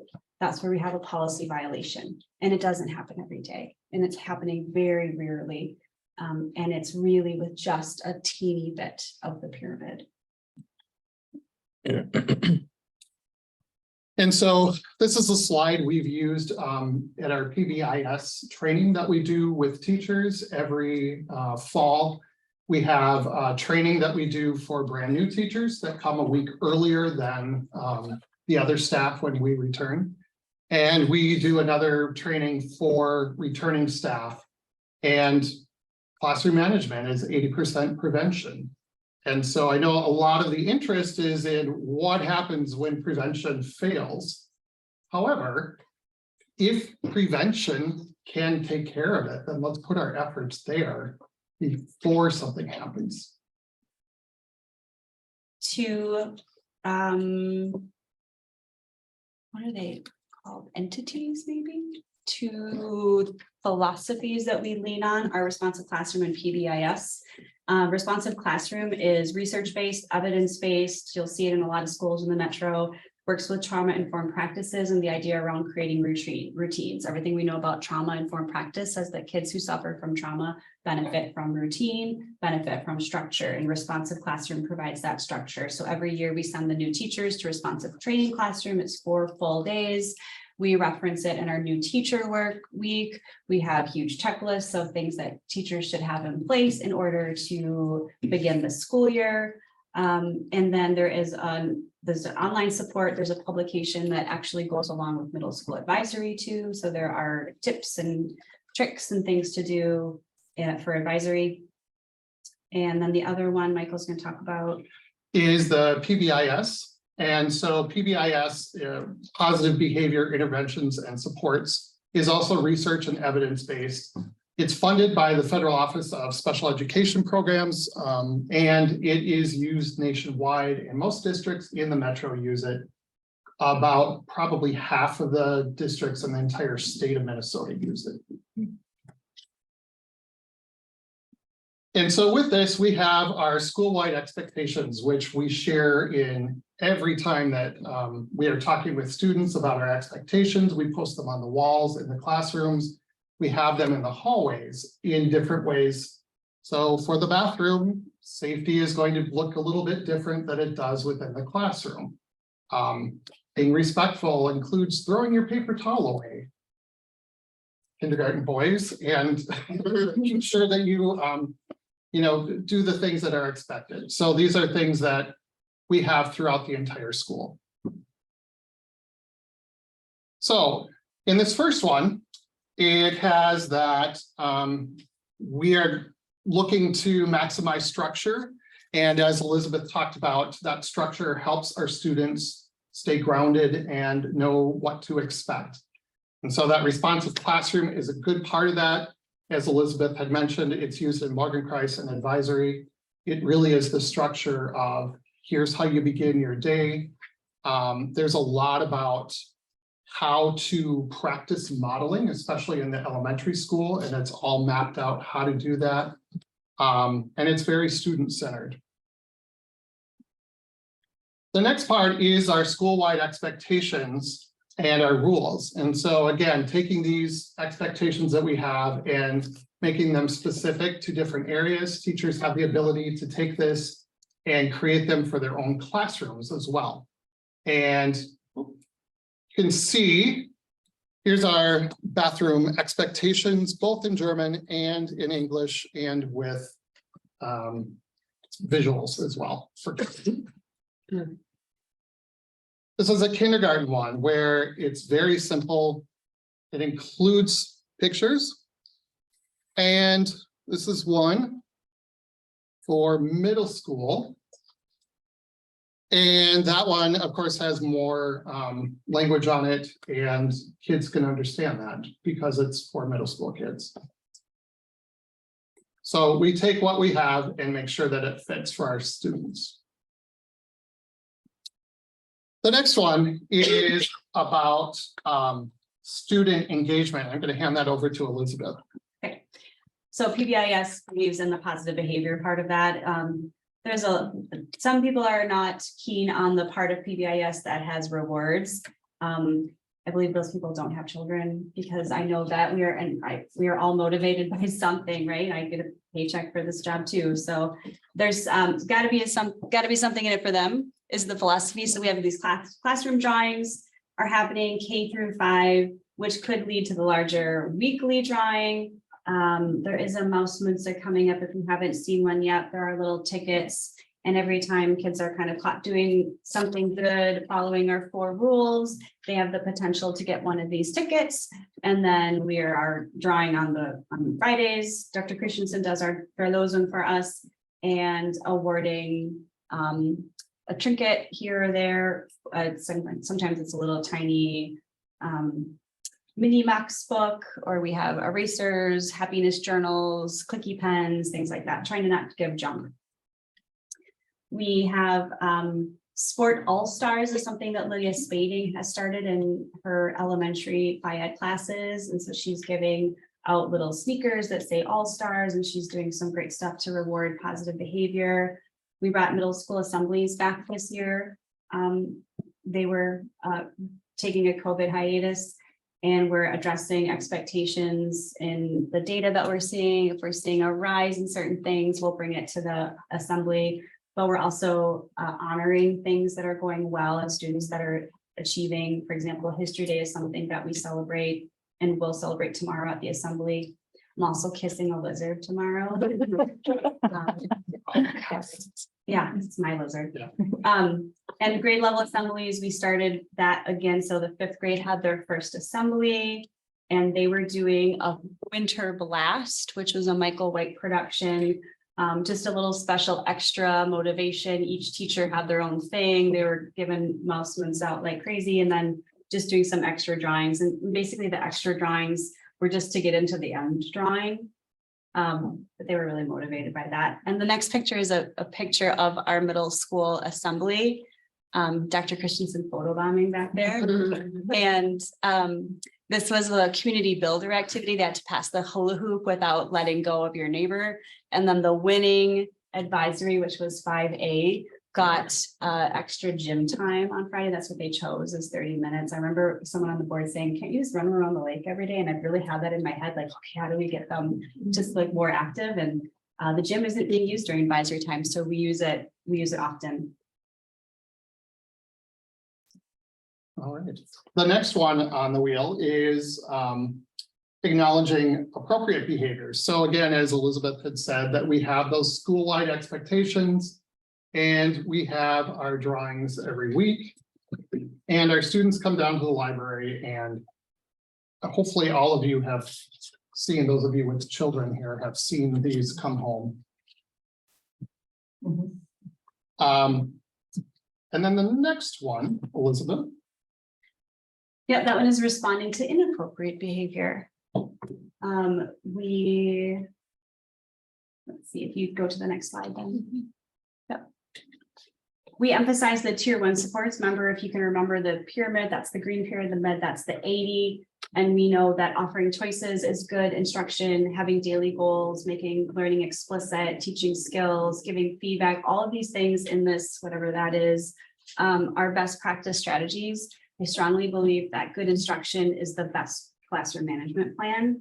And so we believe in the PBIS training for all new teachers. We had a PBIS coach this year. For the first time, we didn't have one the last 2 years. That was Elizabeth Kinsey Holly. She's been working with teachers on building some of their PBIS skills. We added a student behavior specialist trainer. Her name is Kelly Sawyer. She started working with some of the kindergarten teachers and building some skills there, and just like came in, looked at what the kids were, how they were presenting, came up with some strategies. She's worked with a first grade teacher too, and just really building the tier 1 supports, remembering that anything that's good for tier 2 and 3 is also going to be good for tier 1.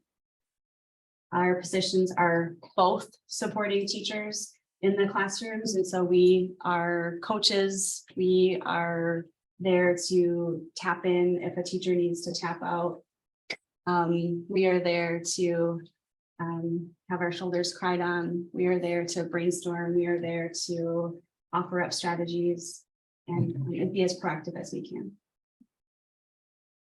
This is the giant PBIS umbrella on which a lot of things that we have at TCGIS fall, and you can see our MazeWorks is some of our SEL curriculum. Second Step is another part of our SEL curriculum. Responsive Classroom shares so many commonalities with PBIS. And I always say clear is kind, and so having clear and visible expectations. That those are those the CASEL standards, Michael?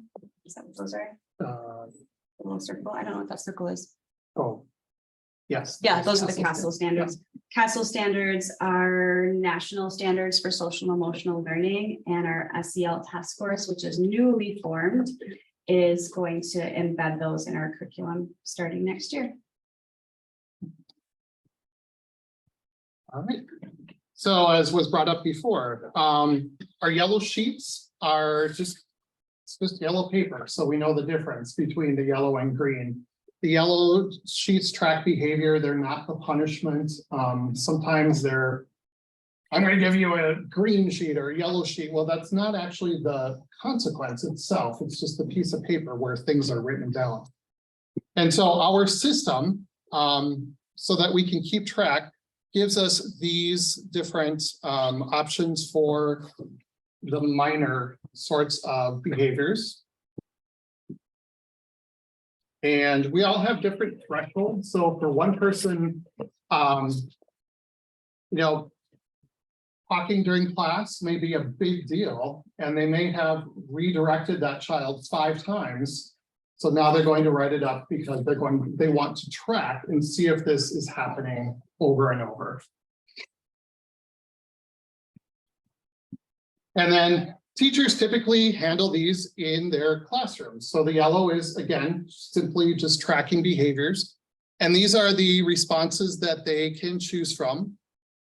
So it can range anywhere from that reminder and direction to all the way up to loss of privilege, student behavior contracts that the student and teacher sign and agree upon.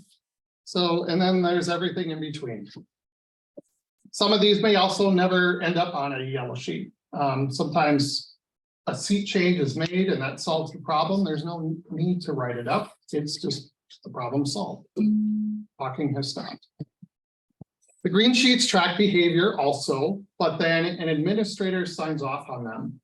And according to our system, these are the different areas that we can choose from. So teachers go in and they fill out the sheets with different information. They choose from one of these. And then again, as Elizabeth had mentioned, our policies pop in when green sheets are filled out. Our policies dictate what we do next for the green sheets.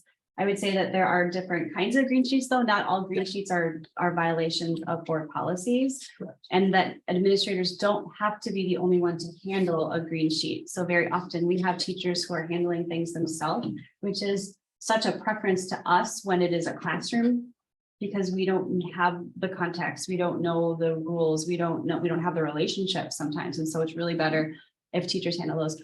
Michael and I get a lot of green sheets from the other times of day. Lunch, recess, hallway, before school, things like that. Those are mostly the green sheets that we manage. And then when we get something that is a violation of a policy, for example, a 501, well, there's a whole lot of paperwork that goes along with that, right? Yes. And we have to do other things.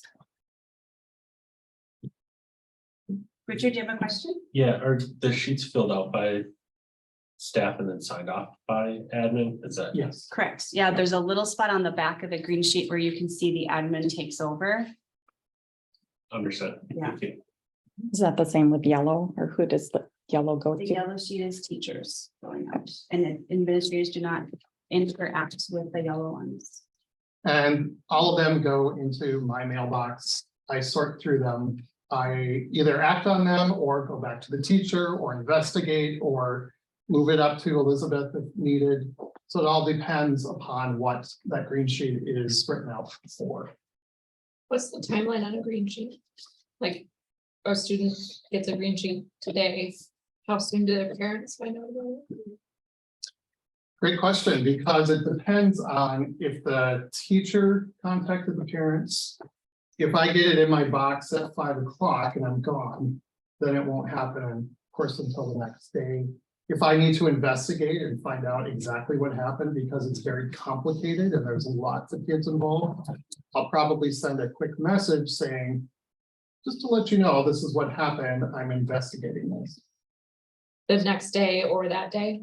Yeah. As soon as possible is As what soon as we, yeah, possible. sometimes we do have to prioritize. Yeah, there, when I have a sheet of 10 of them on Yeah. my desk, then I have to, yeah.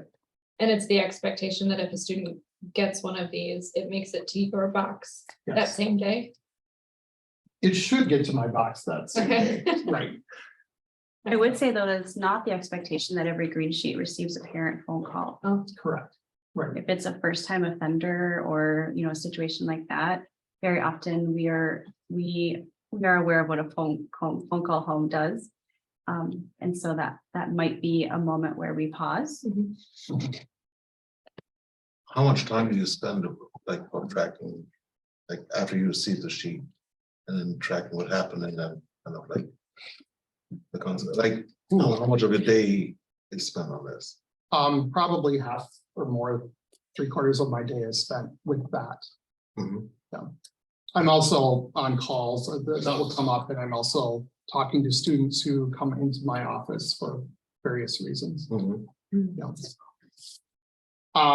I do have another slide. This is just a lot of data, but I wanted you to see this. This is something that we are able to track because we have the green and yellow sheets and we have the Swiss school-wide information system, which PBIS supports, and it's a product that they that we can lease for a yearly basis. It's not very much, like $300 for us to use this for a year. But this gives us a lot of information, and then our PBIS group takes a look at this monthly when we meet. And here's what we pulled out of this. So by far, Keeping that data. most of the behavior happens in the classroom, and it's by far the highest in the classroom. The majority are low level or yellow sheets. Behaviors that happen that teachers want to track and make sure that it doesn't become a pattern. 27% of all of our students have any documented behaviors this year. So only about a quarter of our students have anything from August till now. About 13% have one major behavior, one green sheet in our system from August through now. The next one. And 2% of our students have 5 or more of those green sheets. So those are those kids where we do see them coming back. And it's not a one-time thing for them to be able to change behavior. It's oftentimes something that, when we talk to parents, they're saying, yeah, we see the same things at home and we don't know what to do. And so we're teaming up, trying to figure out what's happening. Do we need to take further steps and explore, is this actually a disability in special education or not? And that takes a lot of time to get to that point. So this data has been really, really invaluable. This year, we had the highest number of documented behaviors in those 3 months, in September, October, November. This year was the highest of all the 5 years.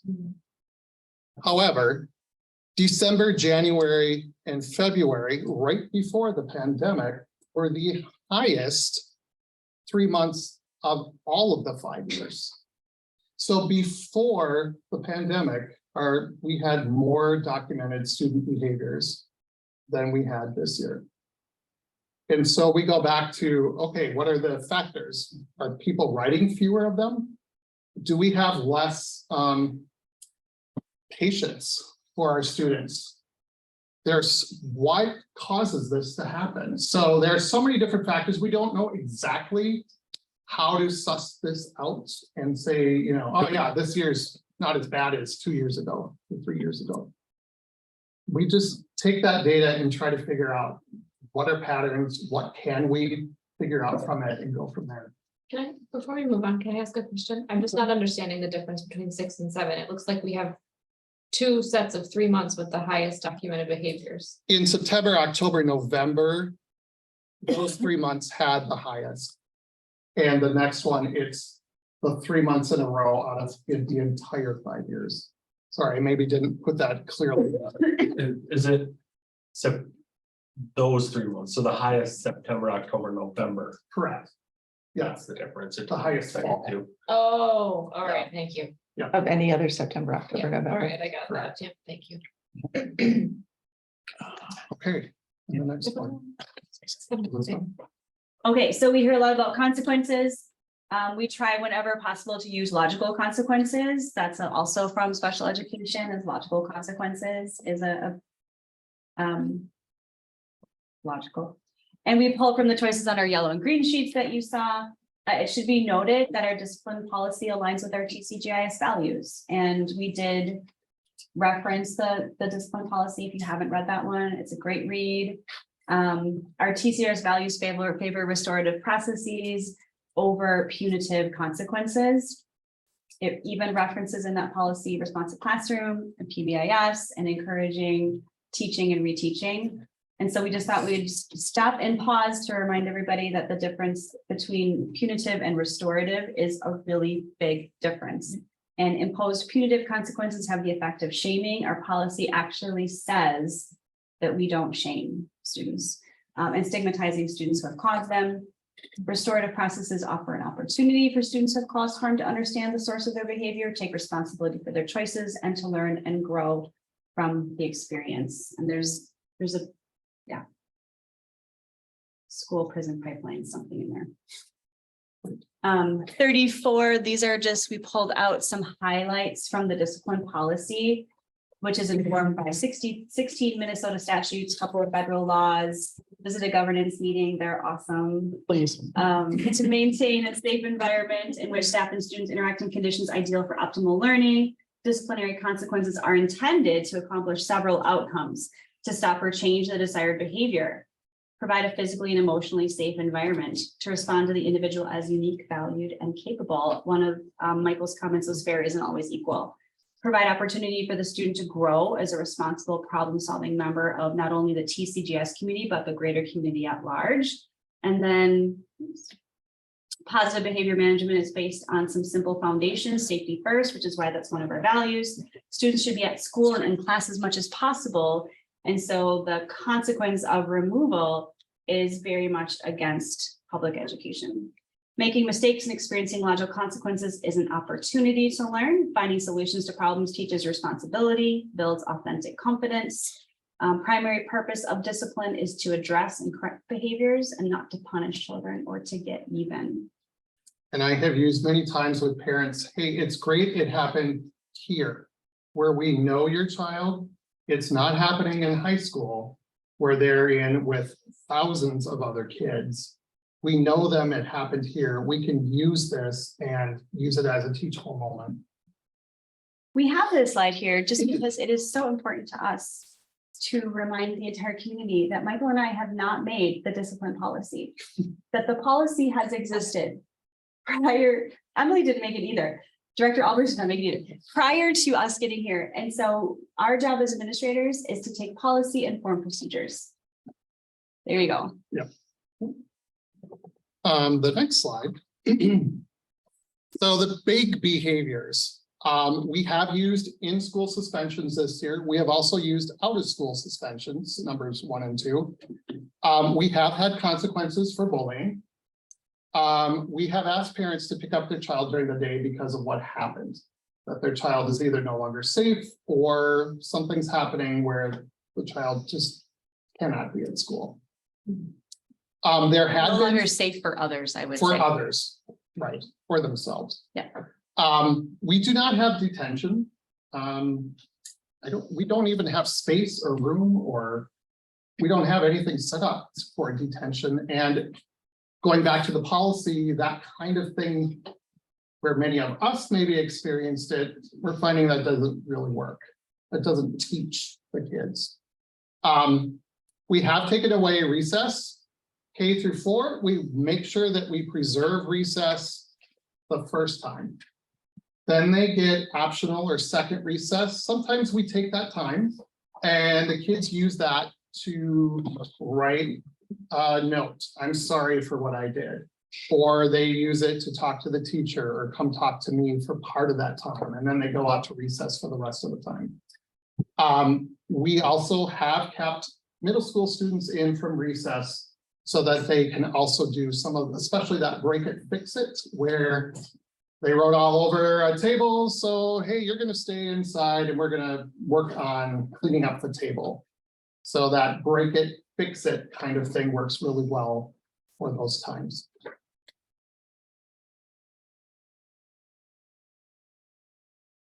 And then, We asked our colleague thank you. to next slide. There we go. Yeah. Thank you. We asked our colleague Andrew Hogan to just chime in on discipline for students with IEPs or students with 504s. And this is verbatim from Andrew. Students on IEPs are expected to follow the school's expectations unless their discipline and IEP suggests otherwise. Just off the top of his head, that's what he said. Case managers and Andrew work with us on all of these cases too. So if there's a special education student with an IEP and the situation is with a gen ed student, then the two of us work together, or he and Michael work together. And we're always making sure that the gen ed teacher is brought in. And so we keep those situations in mind. Free and appropriate education is a big part of this fun world. New to this year. New to this year is the crisis response team, which really means that we have a walkie-talkie on and we're on channel 1. And if teacher calls the office, then they'll say something on the walkie. There's a child who needs some help in room, whatever. We then respond. There's a schedule I will show you next, but that's too much for one slide. So there's 8 of us. The teacher again calls the office contacts us. Oftentimes it's a dysregulated child who might just be out in the hallway crying, and that could be kindergarten through 8th grade. And so it's not necessarily discipline related, but it is a child who's having a hard time. We document each one of these calls.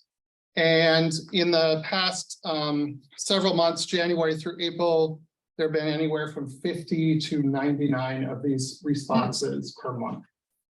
Those are things that don't necessarily make it onto a green or yellow sheet, but it's a child who's had some sort of emotional or behavioral something.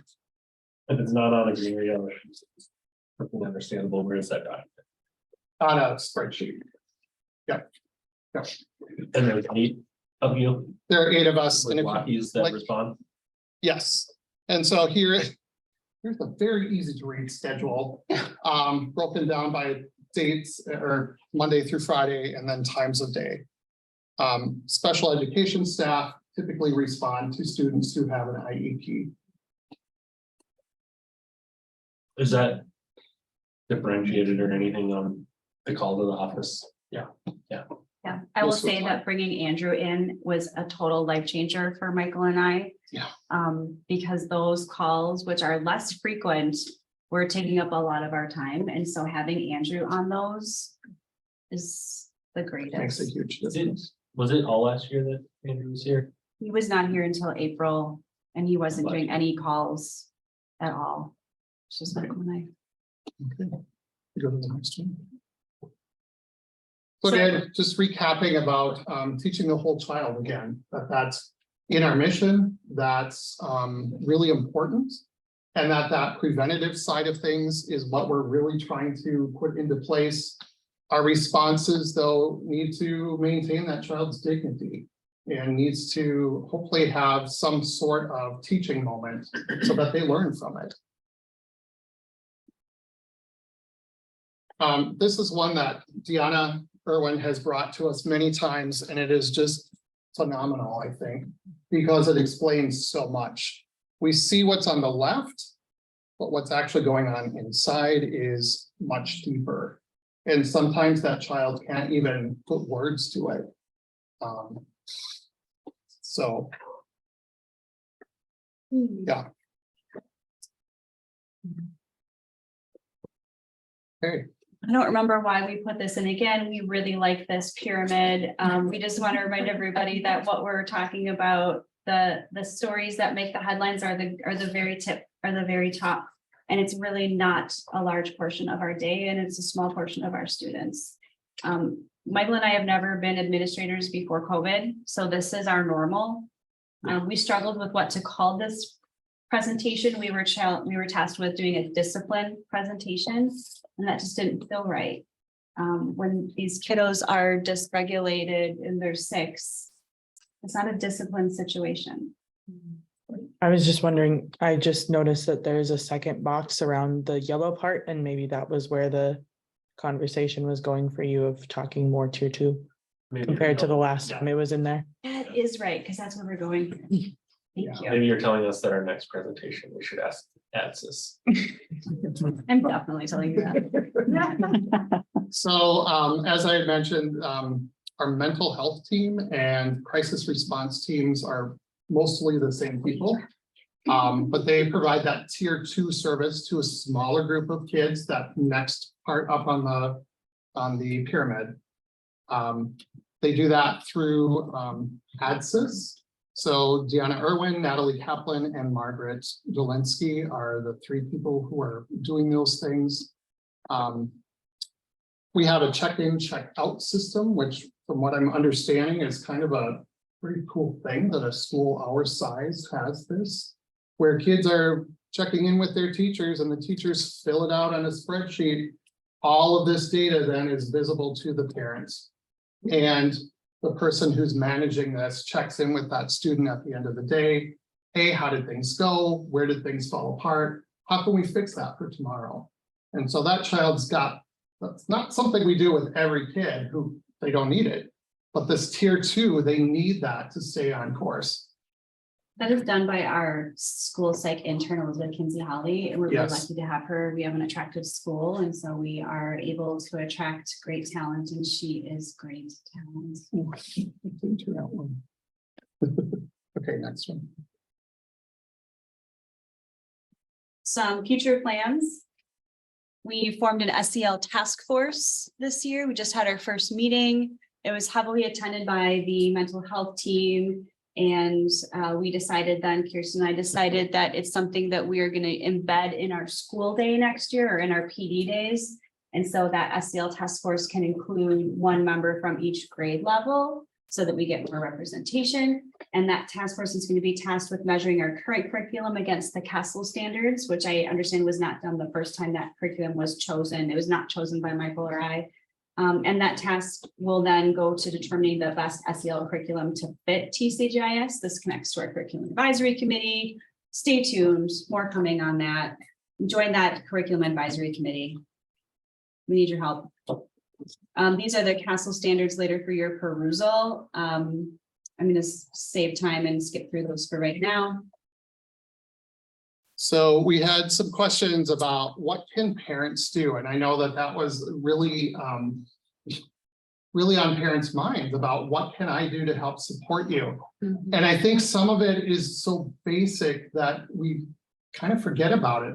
Routines, super helpful to kids. If they know that there's a bedtime and they get up at the same time and they always have their breakfast, that helps them have a great start to the day. Healthy snacks. There's a parent support group that Deanna Irwin has running and had last night, correct? Yep. And focused on digital safety. Review your expectations about school with your child. What do you expect them to do when they're at school? And then review the school's expectations, which are on our website. What does the school expect of you while you're there? Michael and I did a big community message right before spring break where we let parents know what the PBIS expectations were, what the expectations are from our student handbook, family handbook. And so all this stuff is listed in that. If you're wanting to reference it. And then there are parent resources here that people can go take a look at on their own. And You want to learn more about PBIS and responsive classroom, you can dig into those websites and go down a rabbit hole for days. Yeah.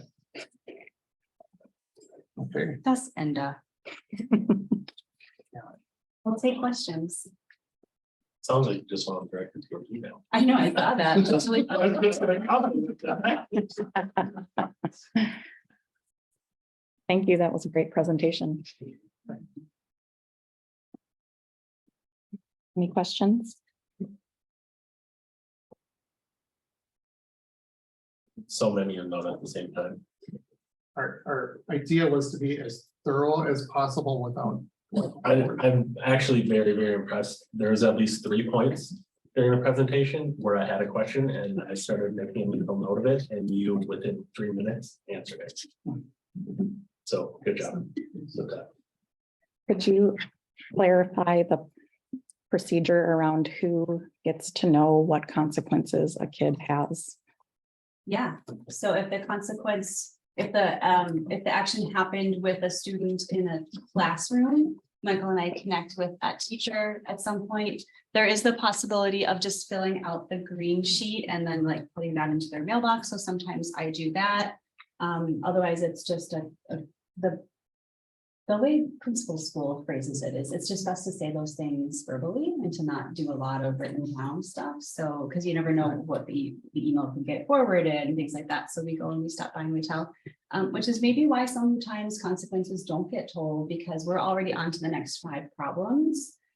And then as far as the other teachers that are like tertiary, we really try to hold that data. We really try to protect the kiddo and we tell everybody that needs to tell, especially if they were removed from a classroom or if the consequences to be gone from a classroom.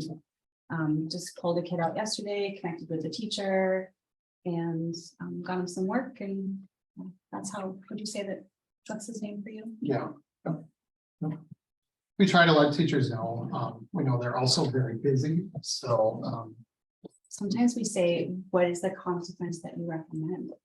You know, Michael and I don't have to always come up with them. What would you like? What would you recommend? And then we'll just say, just leave him out for a little while and we'll say, got it. We re-regulate, relate, and then repair. We send it back. That's our job. And what about parents' communication? If parent is upset and they want to know what consequence a different kid had, it's not their child. Are they allowed to know the consequence? No. That is Data private. data privacy. We can direct them to the procedures and policies and things like that, and they can try to figure out what a logical consequence would be. I also say that, you know, your child can tell you all the names, but I can't. You know, you can talk to the other parents if, you know, some parents have just said, yeah, I'm just gonna call the other parent because I know them, my kids play together. And so they've handled it that way. All right. Any other questions? So it seemed to me there was a lot of data and a lot of work done in the previous presentation, and then there's a lot of data generated here. So for example, here White, you indicated that behavior is communication. I'm just gonna go back, so maybe that's true, I believe it. Repeat offenders, as they were identified in the earlier, are they the most communicative kid? I think it's telling us that there's something that's not working for them. And it's our job to try to figure out what is not working for them in that day. Is it a relationship with a teacher? Is it that they are super bored in that class? Is it that they're angry at another person and so they're taking it out on a third person, which sometimes happens? What's going on that's not working for them? And so that's really the communication we're trying to figure out. We've had repeat offenders lead to parents putting a kid in therapy with a therapist. We've had repeat offenders, the data from that show us that students should be tested for gifted and talented, and then supplied extra differentiation. We had one where that's how we found out the parents were divorced, which then helped us help the kid process through some of those really big things. So yeah, the repeat offenders are harder, and it's all different. There's no pathway for that. So just to be clear, I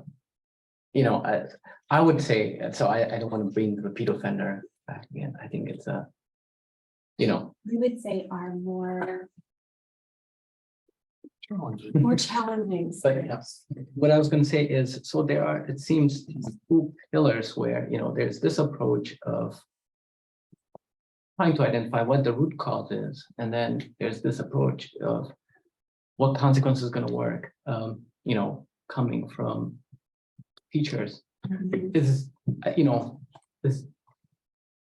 how is communication being formed between these two approaches, which that something that works. Well, I think the interesting thing is that Michael and I are not in charge of the instruction of the class. That is the teacher. And so the instruction of the class, we can coach and we can inform. And if the instruction, I don't know, I had a really great thought there. I think I 9:00 lost it. But like what I mean is that we are in charge of our part, and we can, we get the kids after they've had their meltdown, after they've done whatever. And so we're trying to put the band-aids on and push and, get them back and repair the relationships and fix the tables and all that kind of stuff. And how do they work together? I would say we respond to the behavior through discipline. And that could be removal from the room or whatever that discipline may be, but then also at the same time, why did you do this? This is the second time or third time or fifth time you've done this. What's going on? In short, I'm sorry. I'm not sure if I understood your question. Yeah. Do you think your understanding and your vision is shared by the teacher? I see. Well, I remember what it was like to be a teacher. And so I like to think so.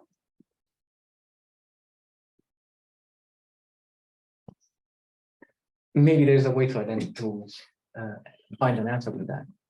Yeah.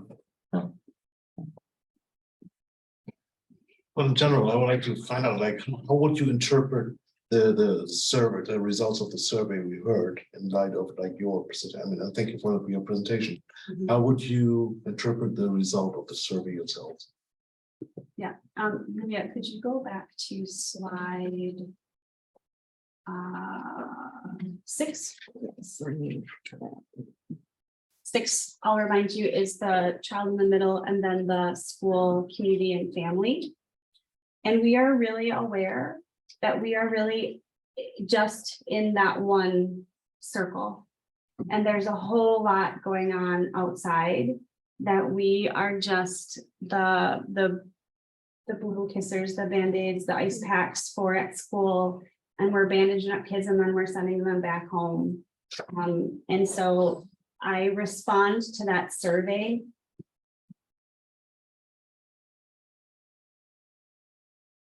Exactly as tired as the teachers are, exactly as lost on what the answer is. We have a vision, and it's to stay steady and to have good instruction and have good procedures and good policies from which to draw procedures. But Michael and I aren't in charge of society. That's where our sphere of control is lost. And so we're really doing the best we can with what we have. And I need society to be better. I need parents to bring back maybe more of the rules that they had before they had to work from home with their kids learning from home. I talked about this at the 5th grade meeting. I have children. That was the hardest years of my life, Michael. And I know what it was like. And I have a kid at home too, who is struggling more than she ever did before. So I know exactly what it's like. I think the pandemic made it super difficult. We then had to go back to what we kind of thought we knew, but then our students changed and we changed and we are exhausted. And it feels to me sometimes like the rest of the world just keeps going. Hey, it's over. We're good. Business is back. Everybody's flying. We're good. And I think, you know, as educators, we're like, whoa, wait a minute. It hasn't gotten all better yet. So, yeah, that money is gone. The money for COVID is now gone. And we are still an underfunded. I would respond to the survey saying we are a public school. Those that said that we are paid less than public schools, we are a public school, but we are a different kind of public school. And so public education is underfunded, and then we are one tier underneath that. So write your legislature, run for Senate, and we need to get some things fixed because we are squeezing, we can't get any more from this rock. We're squeezing it. And Michael and I were teachers for 100 years, we like to say. We haven't forgotten. We haven't forgotten. Well, thank you so much for coming tonight and for your presentation and answering all those questions. Thank you. We have others.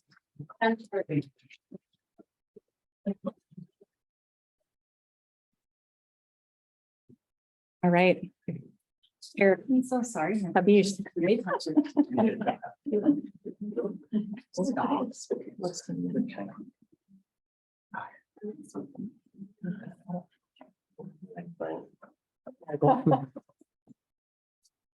Thank you for being patient and waiting until after 9 for your presentation.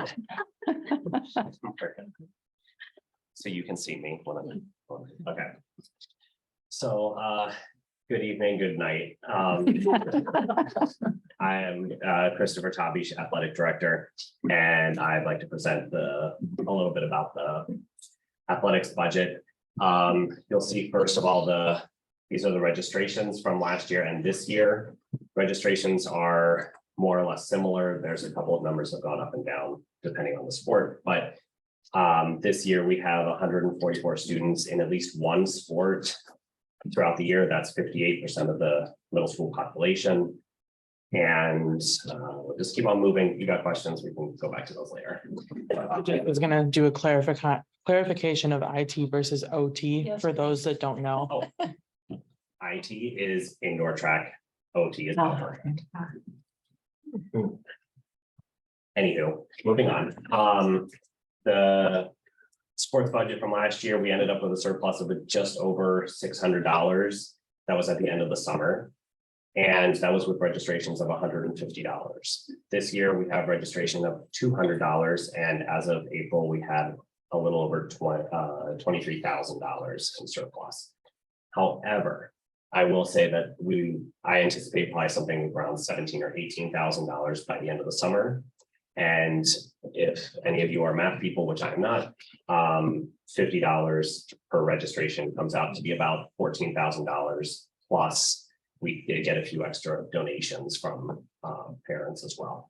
So that more or less brings it up. The table that you see down at the bottom, that is per sport as of April 1st.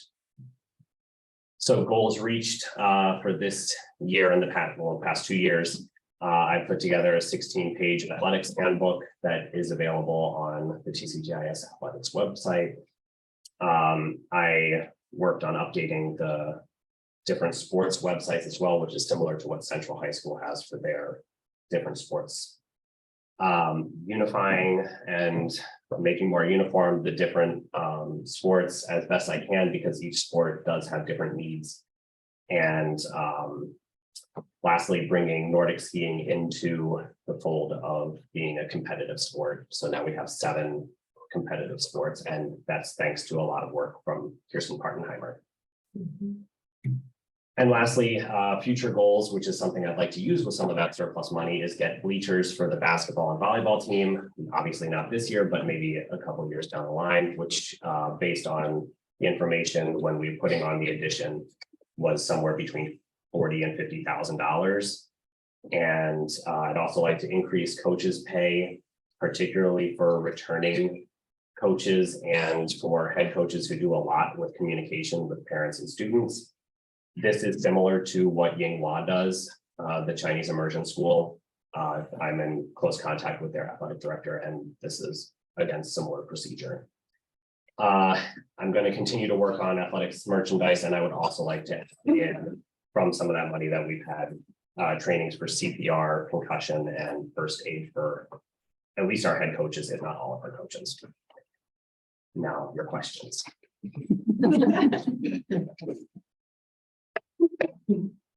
Well, thank you for that summary. Really good. This is really helpful to know what our programs are bringing in, and it's really encouraging to see that you may be able to afford bleachers. It'd be in the great. next few years. It'd be great. Yeah. Right now, the kids are schlepping in fold up chairs for everybody. And it's just, there's not enough for everybody who wants to come and watch the games. Mhm. You want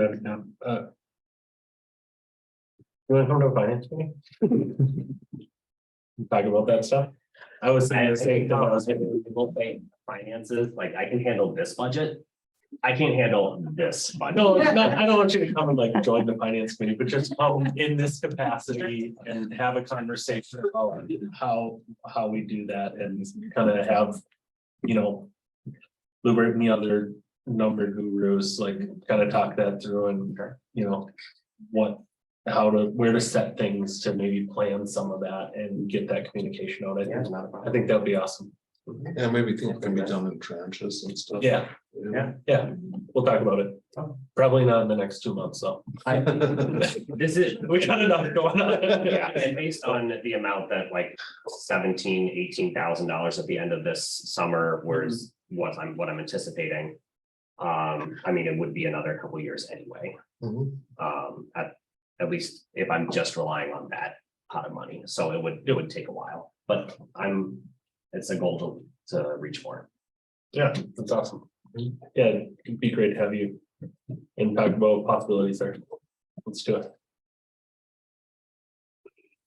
Any other questions for Herr Tavish?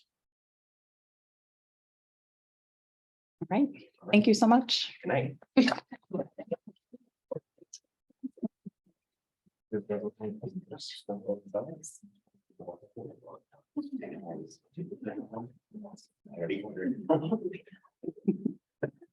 All right, so for the remainder of the director's report, I've asked Director Christensen to skip over the slides that show enrollment and finances, because we've been already able to review those. And to focus on the staffing updates and school highlights. I will mention that I updated both the enrollment and the finances, because after I did the initial packet, we got March finances and we got new enrollment numbers today. So I just updated those with the latest. Can I screen share? Okay, well, now I need to peek at the enrollment. To 620 for next. Okay. I need to know.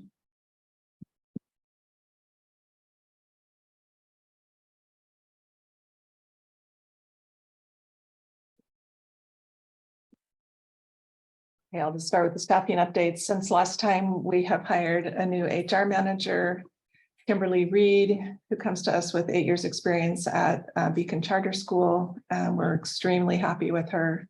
She's been really great and available to our staff. We just announced this week the hire of Dean of Students for next academic year. Her name is Catherine Radicke. Some of you might know her. She's a parent here.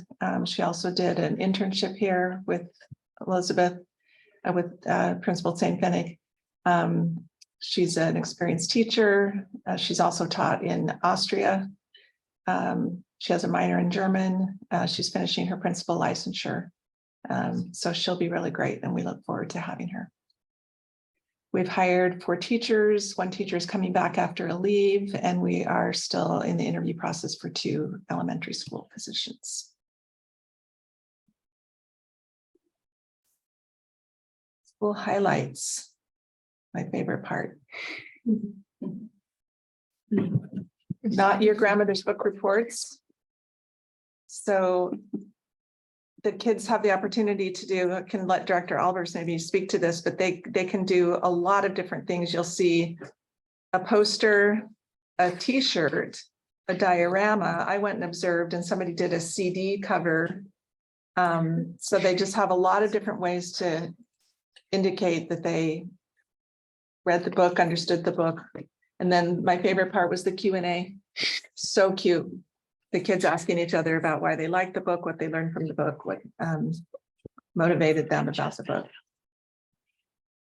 I'm sorry that Chris left, but he has a special feature in his 5th grade social studies class where he invites community members representing 5 world religions to come speak to the kids, so that you see that one of them on the right. And then the kids do presentations, posters about the world religions. So he just said it was a really, really meaningful unit. It's something he's been doing for a while. Dr. Sweeney and Frau Gilhoff in 6th grade science have been working on climate change in various ways. So let you see the thing there, but what they're making here, they're cutting off the tops of plastic water bottles, and then they turn that upside down and they're making rain gauges out of them. So lots of different things they're doing to understand climate and changes on it. And she's just was really enthusiastic about their interest in climate change and reducing fossil fuels. This is just one example of Frau Melk's 8th grade English class had a whole unit on Animal Farm, and a group of students did this unbelievably elaborate card game. You can see how many cards there are on the left and also on the right, and every single card was hand drawn with features from the book. And then they had rules designed and they were playing it with each other. It was really, really impressive. I'm sorry, this is a little bit hard to read, but this is a middle school mental health power up group. There's more than one power up group in the middle school, and this is a new one for mental health. And this is a slide for advocacy tools that the students put together for their peers. I'll read some of them. Noticing when a friend is down, ask them how they're feeling, ask if they want help. Help a friend find a supportive adult, try to comfort them, help them take their mind off their stressor, give them space if needed, ask them if they want a hug, tell a teacher. So these are some things that they came up with in their own group to be able to be a source of strength for their peers. And then another thing they're doing is they're going into the elementary school to read books on mental health. So to get those conversations started early. And Frau Jelinski's quote on the right, there are some amazing student leaders in our school, and I'm so proud that they have a place to share their experiences and encourage others. May is Mental Health Awareness Month, so they're ramping up for that. And then you know about History Day, so I won't go into details here. Just really proud of our kids going to nationals. It's a very big deal. And then finally, Kaffee Klatsch was held on April 14th, and we were really delighted. We're so excited she was here. We didn't take a picture of her, Athena Hollins, representative from District 66B, came and interacted with our parents, and really glad to have her here, and we were glad to have parents in the classrooms again. And what you're seeing here is one of the kindergarten classrooms, which also had third graders in it because the third graders were reading buddies to the kindergartners. So it was a big fourth grade. I knew that was testing you. Good job. And that's it. Great highlights. Any questions from the director's report? Can we play that game? You want to play the animal farm game? Yeah, Like for reals. I can ask Ren. Yeah. Okay. Yeah, he's not kidding. All right. Thank you, Director Christensen. Were you gonna share the updated enrollment? Or no? Sorry. For next year, updated enrollment is 622. And it should be in the board packet right now. That's the online. Oh, I don't have it updated. Okay, all good. All right, I suggest that for the committee reports, we just jump to the two actions that we have. So Director Albers, will you please make a motion to approve policy 531 and 305 as proposed by the governance committee? So moved. Thank you. Is there a second? Second. Thank you, Director Dayton. Discussion on these policies. Real quick, Pledge of Allegiance has not changed. We don't intend to say the Pledge of Allegiance in our school. That is noted and can be viewed in the policy. This has been something that is reviewed annually and does not really change. 305 is implementing policy. So this is more on the administrative side of taking the policy. So what we heard, for example, tonight, and creating procedure around it. And no major changes. Any further discussion? All those in favor of approving these policies, say aye. Aye. Opposed, say nay. Motion carries. Thank you to the governance committee for all your work on these. Thank you. Got a few more left. And that brings us to, it's under committee of the whole because that's where we discussed it as a board. But the diversity and belonging committee has an action to bring forward. Director Aberhard, would you please move to approve the indigenous land acknowledgement as shown in the board packet? Make a motion. Mhm. Yeah, making a motion to approve the Indigenous land acknowledgement is, you can see in the board packet. Thank you. Thank you, Director Hyde, for the second. Discussion on the indigenous land acknowledgement. Well, I'll keep it short. Because we don't want to get out of here, but there's a lot of people thank for this. I really, really want to thank Kevin, mostly because he's here.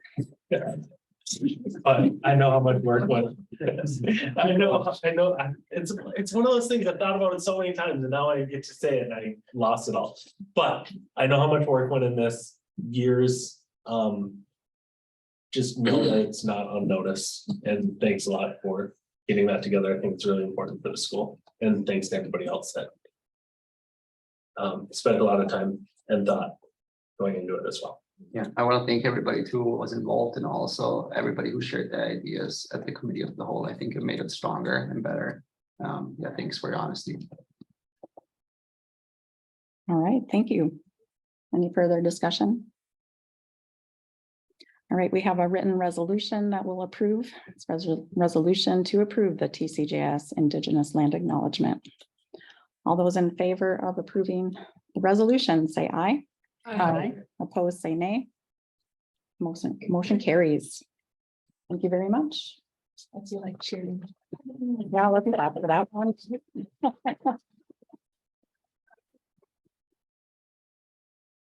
Excellent. I think we can skip liaison updates unless there's anything burning. Okay. So the next item on the agenda is closed session. So the board will meet in closed session to discuss school cybersecurity. And hear from our IT director on preventative measures we have in place in light of all the issues local school districts have been having. So thank you to those who attended the public open session. Thank you, board members, for all I your work. appreciate it. Thank you. We'll go into a couple-minute recess as we transition. Thank you.